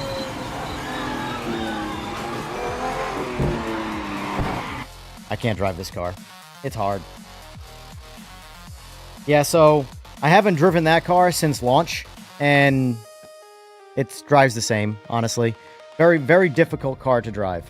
So, like I said, this is going to be day one of reviewing this game. It's going to be more of a casual type experience. I am going to be making a much more intuitive style review of the game at the 3-month mark. I'm just doing also live as well. So let's see, LMDHs vastly improved since day one. LMPs improved since day one, but I think they're pretty good. If they touch these cars, I don't really mind. But at the same time, if they don't, I don't really care too much either. Group C also great. GT1, they have a little bit, there's some issues here. So the GT1 of the GT1s is OP. This car does not exhibit the liftoff oversteer that the rest of the class does, which, my opinion, if they just fix the rear end of all of these cars and don't touch the GT1, everything would be the same. Or they slow the GT1 down by having liftoff oversteer problems. I personally hate liftoff oversteer. It just pulls me out of a lot of racing. I would prefer the rest of the class feels like the GT1, because these are supposed to be very fast cars. This car in AMS2 drives very similar to this, and it's fantastic, except it doesn't have liftoff oversteer. The GT class is probably my least favorite class right now. People like it though, so again, grain of salt there. Drive it for yourself. You determine it. GTE, I have to spend more time in. So I think I'll jump next stream we do where I'm reviewing. I'll jump into the GTEs and see how those feel. GT3s are in a great place right now. These cars feel fantastic. 992, I got to spend a little more time with them. They are very similar. The 992 Cup car is very similar to GT3s, except it does not have any kind of assistance. GTOs, fantastic class. The only recommendation I make is they buff the Z28. Needs more power. Group 5, fantastic class of cars. You just saw me drive this car. These cars are like driving Greyhound buses. GT4s need work. GT4s need work. NGTs, I got to drive those too. I got to drive this one as well. I got to drive the MX-5 again as well. So a lot of that will be saved for the next stream because that's going to wrap this one up. So the plan is going to be doing lobbies tonight, 11 o'clock Eastern Standard Time, 11 p.m. Eastern Standard Time. So if you want to get involved with that, be part of the whole, community racing where we actively work to kind of keep the game going behind the scenes, jump in on that and have a good time. But let me close this poll out. Folks, we had 135 votes come in. Are you enjoying Project Motor Racing? 83% said yes, 17% said no. Overall, those are pretty good numbers. I'd say we're in a pretty good place with the game, and I look forward to seeing, kind of where it goes moving forward. That being said, folks, like I said, 11 o'clock Eastern Standard Time. If you guys don't mind liking the stream and maybe even sharing it when it's repost as a video. This will be part 1 of probably 3 parts, maybe 4 parts, depending on if we dive into career mode separately, as well as I am planning on doing career mode. I do want it to be a little more polished before I do it, though, which is why I haven't really done it yet. So either way, thank you all for watching, and I will see you tonight at 11 o'clock Eastern Standard Time. Until then, y'all have a good day. Take care.